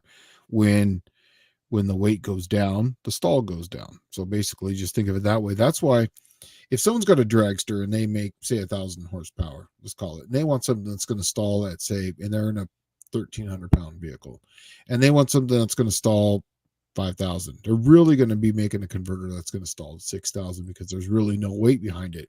And the only way you're going to get it to stall is to put a higher stall in it and hit that thing as hard as possible. That's the only way to get it. Yeah. Well, and I always looked at converter. Okay. If you really want to simplistically picture it in your mind, imagine rolling a stone uphill, right? The steeper the hill is the higher the gear, right? And, or the bigger the stone, the more the weight. And that's exactly kind of the factor that you're dealing with when you talk about weight from the vehicle and the rear end gearing. So the more slippage it's going to have, the more that you affect each one of those factors, right? Mm-hmm. So the steeper the hill, the more the incline, the higher the stall speed's going to be. The heavier the weight, the higher the stall speed's going to be. The biggest problem that people get when they actually get a torque converter, as far as a custom one, is they're not correct on the weight of their vehicle. They all know the horsepower, they know the tire size, they know the gear, but they're off on the weight, and that will drastically affect the converter. For sure, real. yeah. All right. Kent was asking about, does Ohio Crank only do cranks? They machine cranks, but they sell a lot of stuff. If you actually go to their page, they sell a lot of blocks and so on and so forth. So they used to do a lot of stroker kits as well, so you can get crank rod and pistons from them and the whole 9 yards. Mm-hmm. What year did the mechanical tack come out? I don't have an earthly idea on that one. That would be a Google. I'd ask the Googles for that one. That would definitely have to be the modified production era, right? Because that's when they were really revving them up above like the regular tachometer capabilities. Used to be like what, $7,000, $7 or $8,000. I would say early. My guess is 60s, early 60s. Yeah, it'd be late 50s, mid to late 60s. I don't know. I know that they're few and far between these days. You run into them every now and then, but man, do they have a price tag associated with them? Yeah. When you went out, I just kept on going and answered questions. Hopefully, no, that's perfect. Okay, good. I'm not sure if they saw me or not. Now, John was watching on his phone because he didn't lose anything, right? But the whole house went down here, and then it came back up, and I rebooted the computer, and then it went down again, and now it's down, right? Like we have no power. Running off batteries, though. Yeah, we're running off of batteries, so I'm probably going to have to cut this one a little bit short. We're an hour and 23 minutes into it. Plug it into. Well, what am I plugging into? There's a cord already on it. Yeah, how long is that thing going to last, you think? It's good. It's good for the whole night. Oh, really? Oh, well, then I guess we won't have to cut this too short then. Yeah, that's good. Yeah, yesterday we lost power, and we had to turn the generator on. So, and I'm looking at the weather map right here. If you guys can see this, it's we got storms coming in also. I guess that's part of living in the Midwest. Yeah, mid south. Yeah, whatever. Yeah, I don't even have any hurricane lamps because I don't even fear hurricanes anymore. Once I moved away from the Gulf Coast after Katrina, I'm never going near one of those areas again for the rest of my life. If I do, it'll be non-hurricane season or I'll have the biggest exit strategy ever. I'm never going to live near one. Yeah. So, yeah, last time I lived in Ocean Springs, Mississippi was just on the other side of Biloxi, Mm-hmm. right before Katrina. The year before Katrina, we got this one called Ivan that smashed Pensacola so bad that it tore Interstate 10 off of the ground, right? Mm. And I was like, you know what? I think it's time to move out of the Mississippi Gulf Coast. And Right. literally 2 weeks after I moved away is when they got smashed by Katrina. And I'm like, yeah, I'm not going back. Yeah. Yeah. I love that place. I do love that place. But it's going to be after November. And then I'm out of there by I don't know, April or May at the latest. There was actually right above where the big belly one that you just did. There was one by Bill about the Chrysler Magnum V10. I did a lot of camshaft work for those when I was at the other company. And if you get something in the 212 duration of 50 on the intake, and so yeah, exactly that one right there. And it works really good. It's a daily driver still. You can run all the factory parts on it, and believe it or not, if you take the factory camshaft and send it in, most companies can regrind that camshaft to give you something that you really could use, and you can gain that 10 degrees, and that's all that thing really needs. It just needs to breathe a little bit, and it definitely helps it out as far as towing. I'm not sure what part of the country you're in, but a few of my buddies in San Diego have these, and they would tow their toy hauler up and over the grade going on Highway 8, which you go to 4,000 feet 3 times. Yeah. Yeah, that's rough right there. That's probably, I would have to say, that's probably some of the steepest mountains in Southern California right there. Oh, yeah, exactly. In fact, I always tell people that's the reason why I got the diesels, that anytime I went to go anywhere in San Diego, if I wanted to go to the desert, I had to go to 4,000 feet 3 times, and then you end up below sea level. You went to Bakersfield, you go over the Grapevine.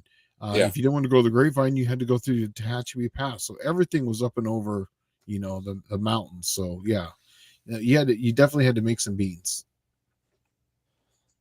Yeah, that was the thing about Southern California is you literally had 10 different altitudes and climates to change to within driving distance of your house every day. Yeah, I mean, you could go to the mountains, you could go to the beach, you could go to the desert, you could go, and you could do all of them all in one day if you wanted.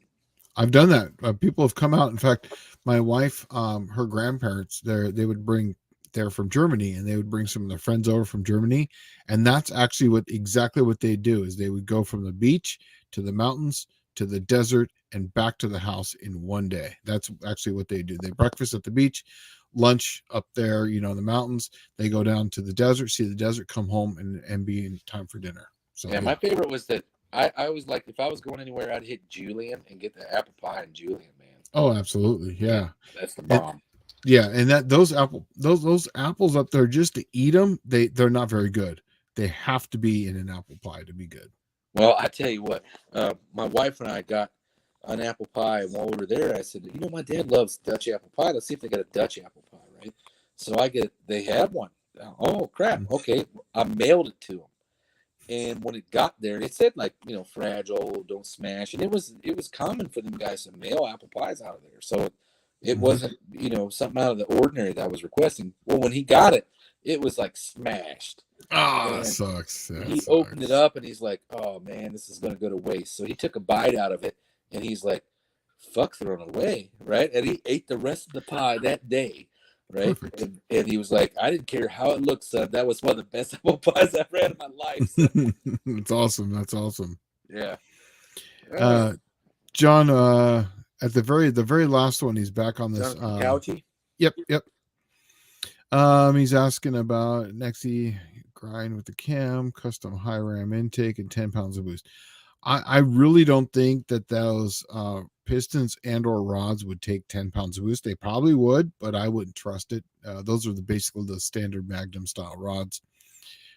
Honestly, I would just powdered metal those years. Yeah, no, I think they are. Yeah, I don't know. I just know they're made out of glass, so they might as well be.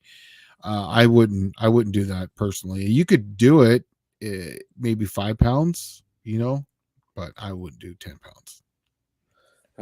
Well, let's see. SD's throwing a question at me. I enjoyed the video on the 350 Buick, the one where Hot Rod dissed it. Very informative. how fast have you been able to run? Oh man, to tell you the truth, I haven't had a lot of seat time in a Buick 350 car since 1995. Back then I was running in an 81 Regal, and it probably weighed 3,400 pounds. And I think the fastest I ever got it to go was running like 1280s.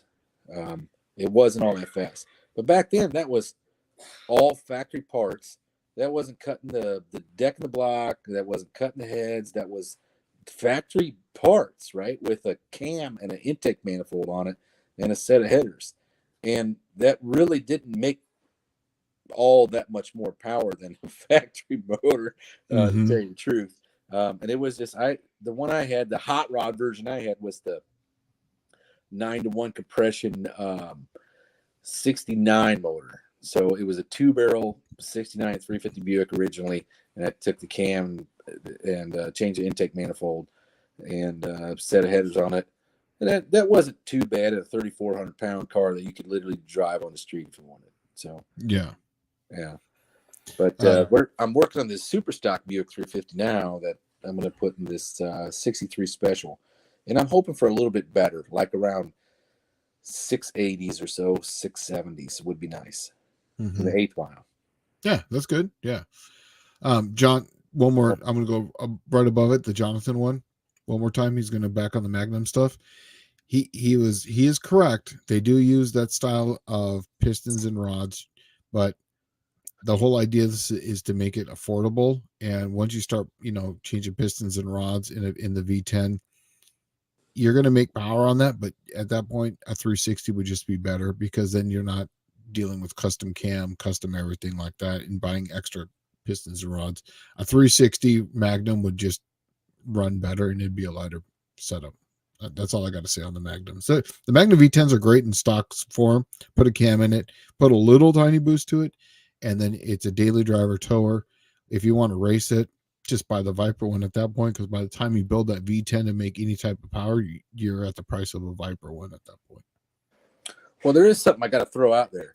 Sure. You see how I lost power and the stream didn't end? I just thought everybody would find that kind of funny. All right. Mexican Spec says, Dallas, what was the original color on the 65 401 Nailhead? It's actually like a green color. I don't know what the name of it is. I'm going to call it Buick Green. But that color is kind of interesting. Somebody was asking about it the other day, because I have a 300 that the block is green and I had the heads are red, and they're like, what the heck is going on with that motor? Well, the 300 technically in 64, 5, 6, and 7, I think it went all the way up to 7. They were green. And the 340 came out red. And then the big block Buick, which came out in 67, they were red. But that green was a carryover from the Nailhead. And if you ever look at the early 300 stuff, the 300 is the carryover motor. It's like the go between. It came out between the Nailhead and the big block. And you could technically get 2 different colors of a 300 in the same year, which would have been 67. But I don't know if any of them were ever made like that. I don't know if they were just going through the paint, being cheap about it. But all the Nailheads were that green color. And then the early 300s, the valve covers looked like Nailhead valve covers. The idea was Buick wanted you to think it was just a smaller version of the same engine.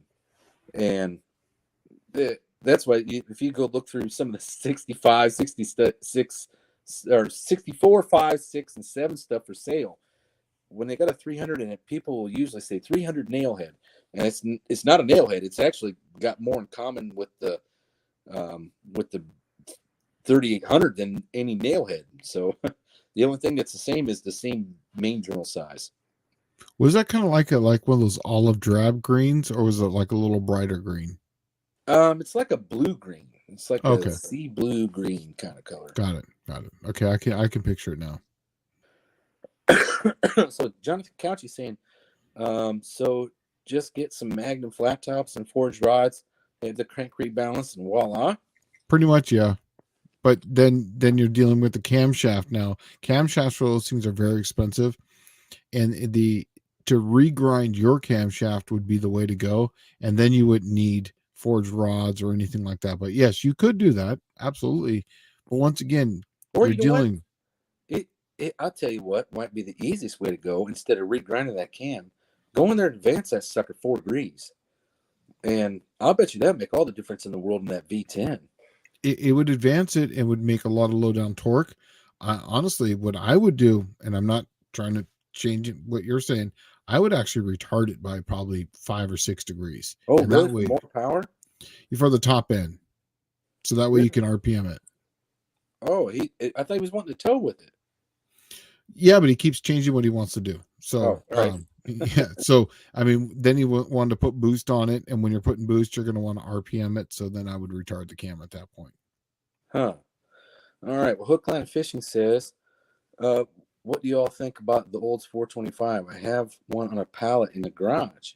Okay.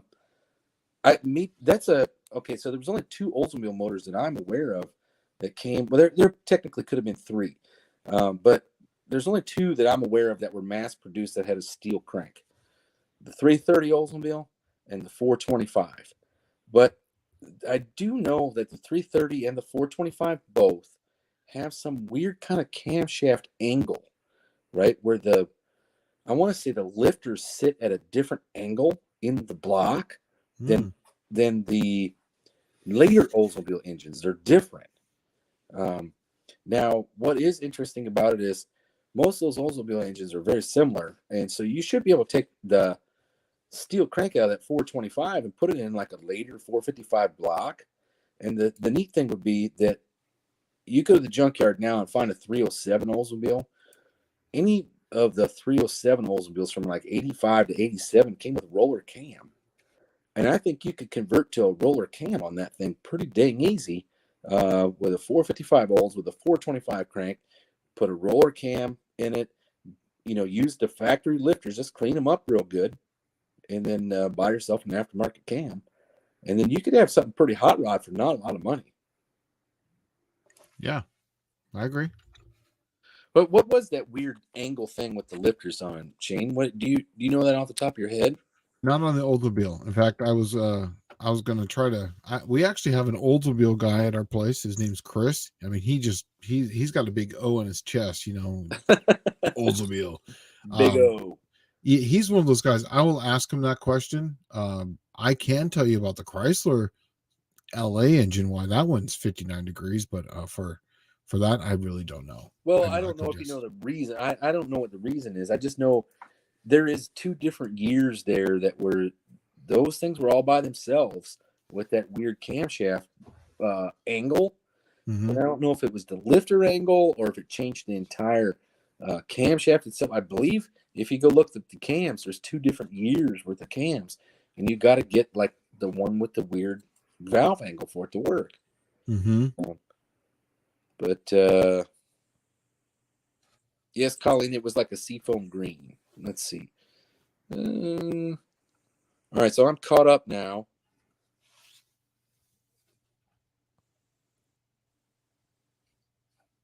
Yeah, I'm back down here too. I was reading through. My brother-in-law has a 68 Fury B body with 318. Wow, are those exhaust manifolds restrictive? Told him to put a set of Magnum exhaust manifolds on it. He is trying to work cheap on it. Yes, you can do that. I have seen some instances where sometimes the exhaust manifolds for the Magnums are slightly different. If you notice, the 2 in the center on an LA kind of have this little, curve in them. On the Magnums, they're more square part. They almost look like a Chevrolet style exhaust. I've put them on there, and they do work. Sometimes you just have to do a little grinding to get the full potential out of them. Hey, you know what we forgot to do because I lost power was so Shane and I decided that we're going to try out a hardcore tech time, right? Yep. So 8 o'clock, but I lost power. I don't even know what time it is right now. I'm just looking at the 8:38. So it's 8:30. Yeah, we lost it. Yeah. But we were going to do a hardcore tech question and answer session just for we're going to see how it goes, right? Yeah. And it really wasn't a question and answer section. It was going to be an explanation time or explanation period. So, what did you have for us tonight, Shane? what I was going to do is just kind of touch on something I saw with, I think it's called Daddy's Money Garage. That's the name of it. Daddy's Money Garage. Yeah. And That's even, Junkyard Jets, yeah. yeah, Junkyard Jets. Okay. So, and they changed it to Daddy's Money Garage. And then there was also Finnegan's Garage. If you watch the very latest videos, they both ran into something where they both were exactly 180 out on the distributors. And one thing I've always noticed is that whenever I would get this tech question, I was like, man, I lined up the dots and I stabbed the distributor and I was perfect. Right off the bat, they tell me exactly what they did wrong. When you line up the dots, the very first cycle in a 4-stroke cycle is intake. So if you're lining up the dots and you stab it, you're exactly 180 degrees out. So I know this is not technically hardcore. I'm just touching on something, but we're going to dive deep into camshaft technology as we go through this, but I'm just going to touch on something I've seen. Whenever you decide to put a camshaft in, you line dot to dot, always rotate the crankshaft 360 degrees. Make sure both dots are facing up, then stab the distributor. That will tell you 100% that you're on the power stroke. So you want to be between the compression and the power stroke when you stab the distributor. So I do it a little bit cheapy way, right? Like, and I alluded to it in my live I did not too long ago, like last week or something. But last Friday, maybe, I just take a piece of paper towel, like garage paper towel, and I wad it up, and I cram it in the spark plug hole. Turn it over until it blows out. And I turn it over till it pops that out. And then what I do is I rotate the crank until the timing mark is lined up at 12 degrees. Yeah. Right. And then I stab the distributor, and if I'm using a points distributor, I'll turn the points distributor until I see the points open up right then. And bang, she's going to be right at 12. Yeah, I guarantee it. Light right off. If some people don't feel comfortable, like it now, this is only attributed to, like, say, some all Mopars and Chevrolets. Fords are going to be a little different, but if you want to keep the dot to dot, then don't put it on number 1. Put it on number 6. Number 6 will be on that compression stroke. 180 out. It's 180 out. Exactly. So if you feel comfortable doing that, just tab it number 6. Call it good. All right, Mitten Mid Muscle says, Dallas or Shane, any thoughts on the old Canfield heads being brought back? Are they? I guess I don't know. Here's my thoughts on it. Okay, the Canfield heads. And I'm assuming you're talking about the small block Ford Canfield heads, right? I think that's what he's talking about. Yeah, because I was just googling it. Well, there's big block Chevrolet, Cannonfield, and Cannonfield. They do a lot of Ford heads. I mean, they were. Yeah, they were huge in the late 90s, early 2000s. Yeah. But today, I would assume that they're the pattern and characteristics of that port are so outdated. That's correct. Right? They were great. They were way ahead of their time at the time. But yeah, that was the head to have up until about 2003. Anything after that, though, it was like, let's see, the trick flow high ports were a huge one then. Which I think kicked Canfield off the top of the heap. Yep. And then those things kind of fell by the wayside to the AFR 165, 185 series heads. And then now they're up to 225s for a small block Ford. Just massive, yeah. And I don't even know if AFR exists anymore. Did they get bought out by a Chinese company? I honestly haven't been following AFR. I don't know. I don't know. I just thought I saw something about them getting they got sold out to, like, I don't remember, a company that I don't remember. I remember reading something about it like a year ago. Yeah. You know, and with stock heads, factory heads, you look at, like, say, let's just take a Gen 3 Hemi, for instance, an Apache head. You're talking about something that flows 360 CFM right out of the box, 240 on the exhaust. That's insane numbers for a factory engine. I don't think there's, much aftermarket. Yeah. Hey, actually, there was something I was going to bring up to you. I did some research last night, and I found out that a 300 Buick head flows about 166 CFM on the intake side, right? Wow. From the factory. The 350 Buick head will flow 198 on the intake side from the factory, right? But with some porting on the 350 Buick head, it does 266. And I think there's a lot left in that What If 300. I really do. Well, that's the first one you said, the 160, that's Slant 6 material. That's like, one step Even. above Briggs and Stratton. Yeah, Right. Like yeah, it's just one step removed from Flathead, right? that's right. Yeah. All right. Let's see. Mitten made muscle. Big block Chevy, small block Ford. Wilkes in Alabama brought them back and revised the chambers. Oh, well, that'll actually probably make a big improvement on them, because if they went to a Hart design chamber, which those heads came out before the Hart design or a Hart style chamber, that'll probably make a big improvement on those cylinder heads. Absolutely. Get the burn characteristics up and get it better. Yeah. Yeah. Let's see. Jonathan Couchy, no, talking Dizzy, is he? All right.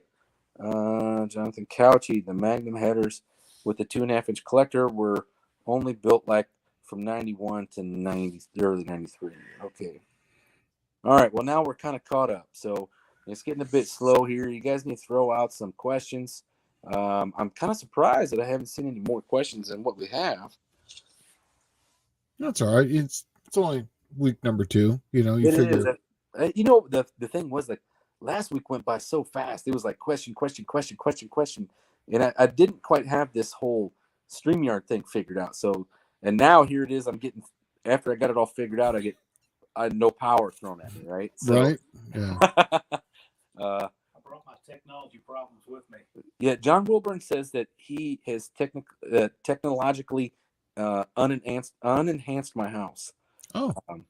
Yeah, he said we're going back to cooking shit on a fire here in a little bit.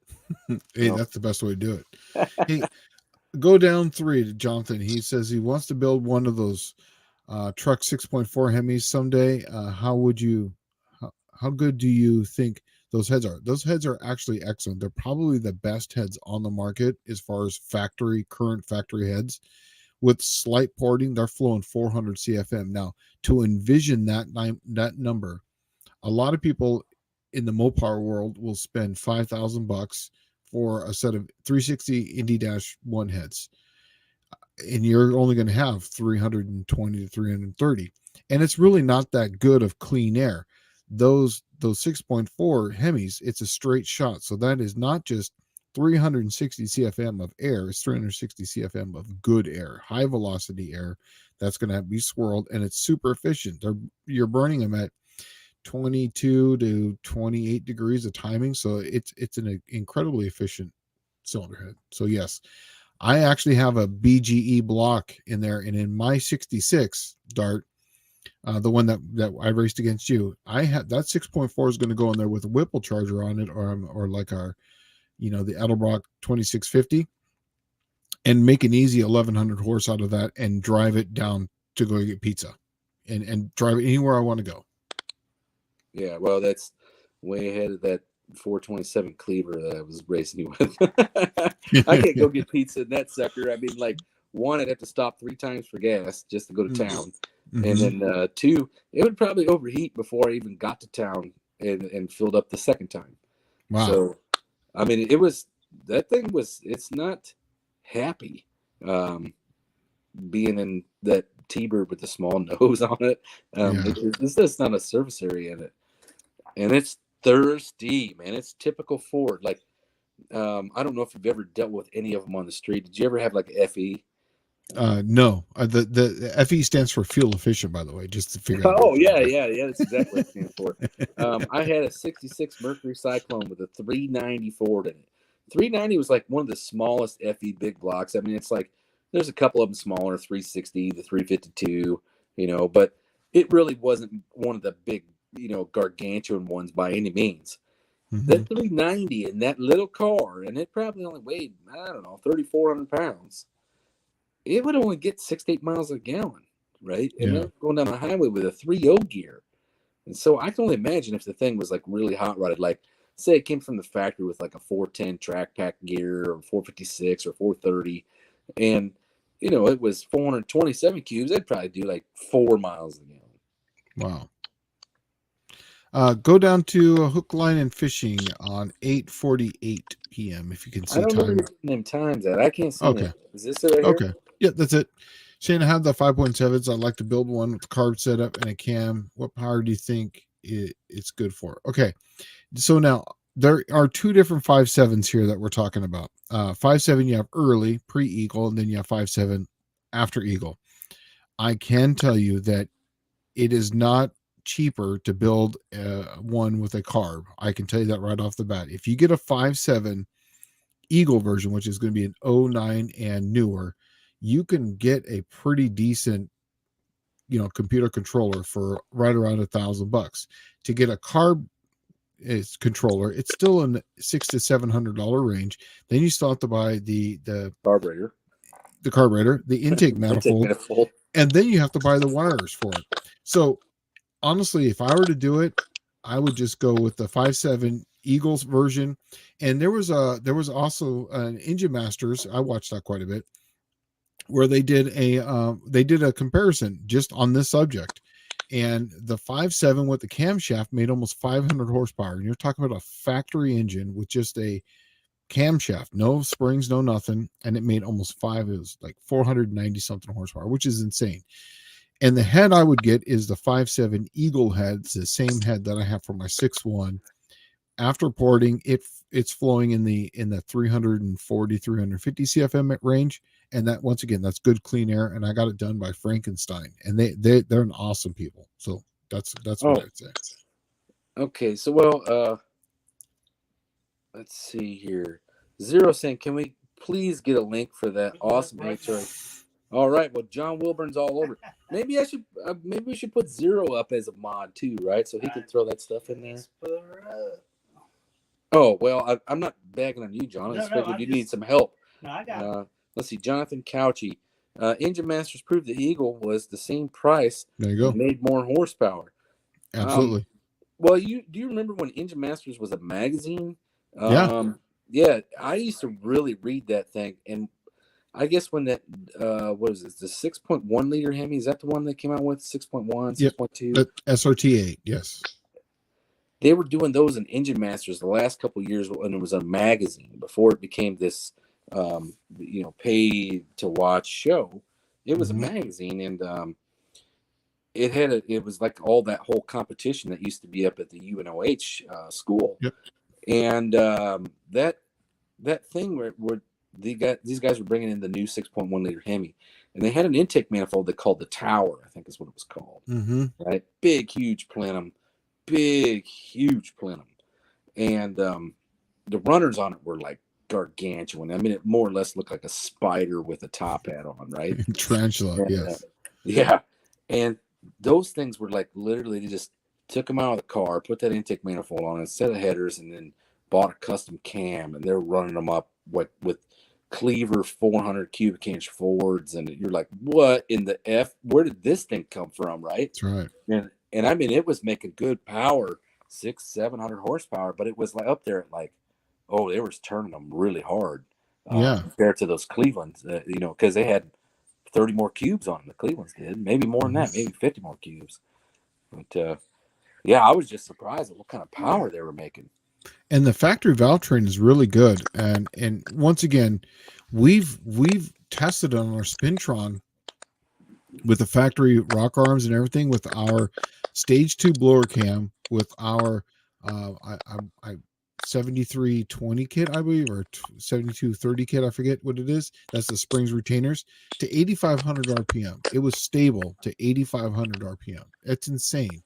86 has started to lose out. So as far as now, obviously in an engine, you're going to have a much more noise. You're going to have running noise and so on and so forth. So that's a good system up to 7,500 RPM in a factory setting with a hydraulic roller. So yeah. Well, so Jonathan Couchy asked, I want to see a stock 6.4 with a cam or just a cam and intake and headers, no port work. Yeah, it makes 500 to the tires. I've done this. This is a setup I've done many times over. It makes an easy 600 horsepower. It's been done. I have a friend who has a Spanking Time, Adam, over there, and I've made him hundreds of cams like this. You basically slide this cam in. You just do like a cold air, and then you just doing a cat back, and literally it's putting 510 horsepower to the tires. That's 600 at the crank easily. So it's an amazing engine. So yes. Yeah, that's where you need it. Everybody needs to switch on over to some 6.4 Hemi stuff. Well, the problem with them was the control systems. There was no way to unlock them. They've basically just been unlocked in the last couple of years.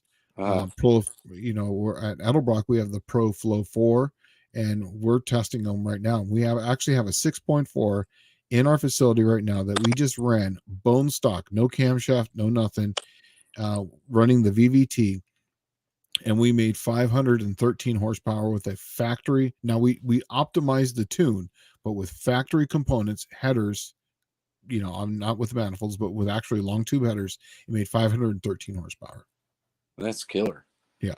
For something that you could literally go buy from the factory right now, or will be available in the junkyard in the next couple of years. Yeah, I mean, you can get them a running engine for like $3,000. Imagine that, $3,000, you get a 500 horse engine. Yeah, that's ridiculous. Because for 500 horse, I mean, if I build a Buick 455 that makes 500 horse out of my garage, it's usually going for 4,500 to $5,000 because I mean, just the machine work involved with that. Yep. Now you're talking saving all that money, a block without 150,000 miles on it. There's a lot of benefit to that for that kind of price. And the 6.4 block is a great block. It's made with the high carbon steel, high nickel steel. It's the same like diesel block. Exactly. It's the same cast iron as the diesel block, and they've been torque plated from the factory, so they're torque plated when they're bored, so they're square and straight right off the bat. So it's good. It's good stuff. We're actually getting down to crunch time, but I'm going to do this one last one here. Clayton says, tips for launching with regular street tires. I can't launch at more than half throttle at the moment. And, lucky me and lucky you, I was a Buick guy, and they made gargantuan torque on the starter motor, right? Like, they make tons of torque. So you throw them in gear, just mat it, and they will do some of the killerest burnouts there ever was. And but running them, not so much. Just launching them, gosh, they had a ton of meat, right? So the easy things to do, okay, if you're just using a regular street rail, there's a couple of things you do. You can go let a little bit of air out of it, right? Always helps out. And it just tries to flatten out the tire and give you more contact area. You want to get the tires warm without crusting the delta to where they become gooey and slimy, right? That's and right. it's going to take a little bit of time to figure that out. Do you do 2-3 second burnout? Do you do just pop it a couple of times till she's sticky? Then the other thing is you want to ease it out of the hole, okay? Yeah. And so if you got just like the 4-barrel is the easiest one to do it with. A 2-barrel actually makes it kind of tough, but a 4-barrel, you just ease it out of the hole. And then once it starts to get up to about, say, 5 to 10 miles an hour, the exponential amount of force that it takes to move that car decreases drastically, right? And that's when you mat it. And you want the 4-barrel to come on as quick as possible. And you'll be able to really master it if you go out and practice it in the parking lot, because all you're doing is launching. You're not breaking any rules. You're not breaking any laws. It might squeal the tires a couple of times, but once you get the hang of it, it won't be much of an issue. But go out and practice it and make sure you pay attention to the road surface you're on. That's another big one, too, that people don't pay attention to. You want a good asphalt's one you stay away from. Why? Because it's made with oil, right? And it's like literally on the top. So concrete's a good place to go try that at. If the most place you're going to go out and wreck somebody's day is asphalt, well, figure it out on some asphalt. Stay away from the chip rock roads. Yeah, right. Yeah. But do you have anything in there, Shane? I mean, I know street racing in San Diego, they used to pick all kinds of roads, and it didn't really matter where it was, but you'd see them always playing with trying to get the suspension right and how to ease it out and the whole 9 yards. That's basically what I did. Same thing is that I would just roll it out and then roll into the throttle, because sometimes being slower off the line in a street race, especially with radials, you're going to be faster than the other guy because he's spinning. He's actually on and off the throttle, and you're already gone. And then once you basically get through mid first gear, with anything that's going to be 500 horsepower or less, which is most street cars, you can pretty much floor it and stand on it, and it's not going to blow the tires off it. Right. And that's what I always found in just about any kind of street race when you're talking, like, these are the days before drag radial. And these are also the days that, all right, today you could go run around with a set of slicks on, and you probably won't even get a ticket. Back then, dude, if you had slicks on the car, they didn't pound the damn thing as soon as they saw it. Right. And so we've had street tires, and you're out there trying to race somebody on your grandpa's Tiger Paws, and those suckers just don't hook up, right?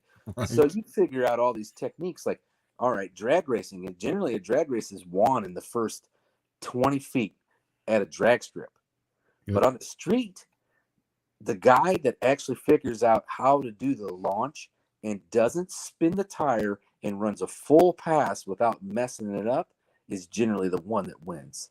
So we keep that in mind. It's a completely different ball game and a completely different world. And that, like that crap you see on TV, that stuff is junk garbage compared to Yep. what way it really was, right? Mhm. So, but yeah, I'm telling you, those days down by the 905 freeway, drinking a 40 on the side, watching the Right. cars like 5 feet from you launch. That was amazing. awesome. I know, Yeah. but hey, we're at the 2-hour mark, my man. Yeah, we made it. There was actually one more question while you were talking that I saw. It was up here. Jonathan was asking, do you prefer truck 6.4 heads or car 6.4 heads? Believe it or not, they're the same. There's no difference. They're Apache heads. They're identical. We flowed cars, we flowed trucks, we flowed them all. The only difference that comes into play on those is going to be the intake. And believe it or not, the 6.4 truck intake is way better than the 6.4 car. So there you have it. But yeah, that's the truth. I think Yeah. I'm good, man. All right, well that's number 2 under our belt, my man. So we Right. did a Woo-hoo. pretty good time dealing with power outages. I still have no power. I wonder what's going to happen. Am I going to be out without it tonight? Is it time to get the Honda generator out and trying to make some food stay cold? I don't know. We'll find out, I guess. But So Awesome. I asked them what they want to see us do with the monkey bike on Friday, and apparently they want to make us do things that cannot be unseen. do things with the monkey bike that cannot be unseen, huh? All right. Well, we'll John and I will work on it. We actually already have some plans. Shane's kind of aware of some of them, so I keep my mouth shut. I can keep a yeah, secret. we'll see what happens here. We'll see what happens. So, hey, until next Wednesday, save up your tech questions. We'll try to answer them.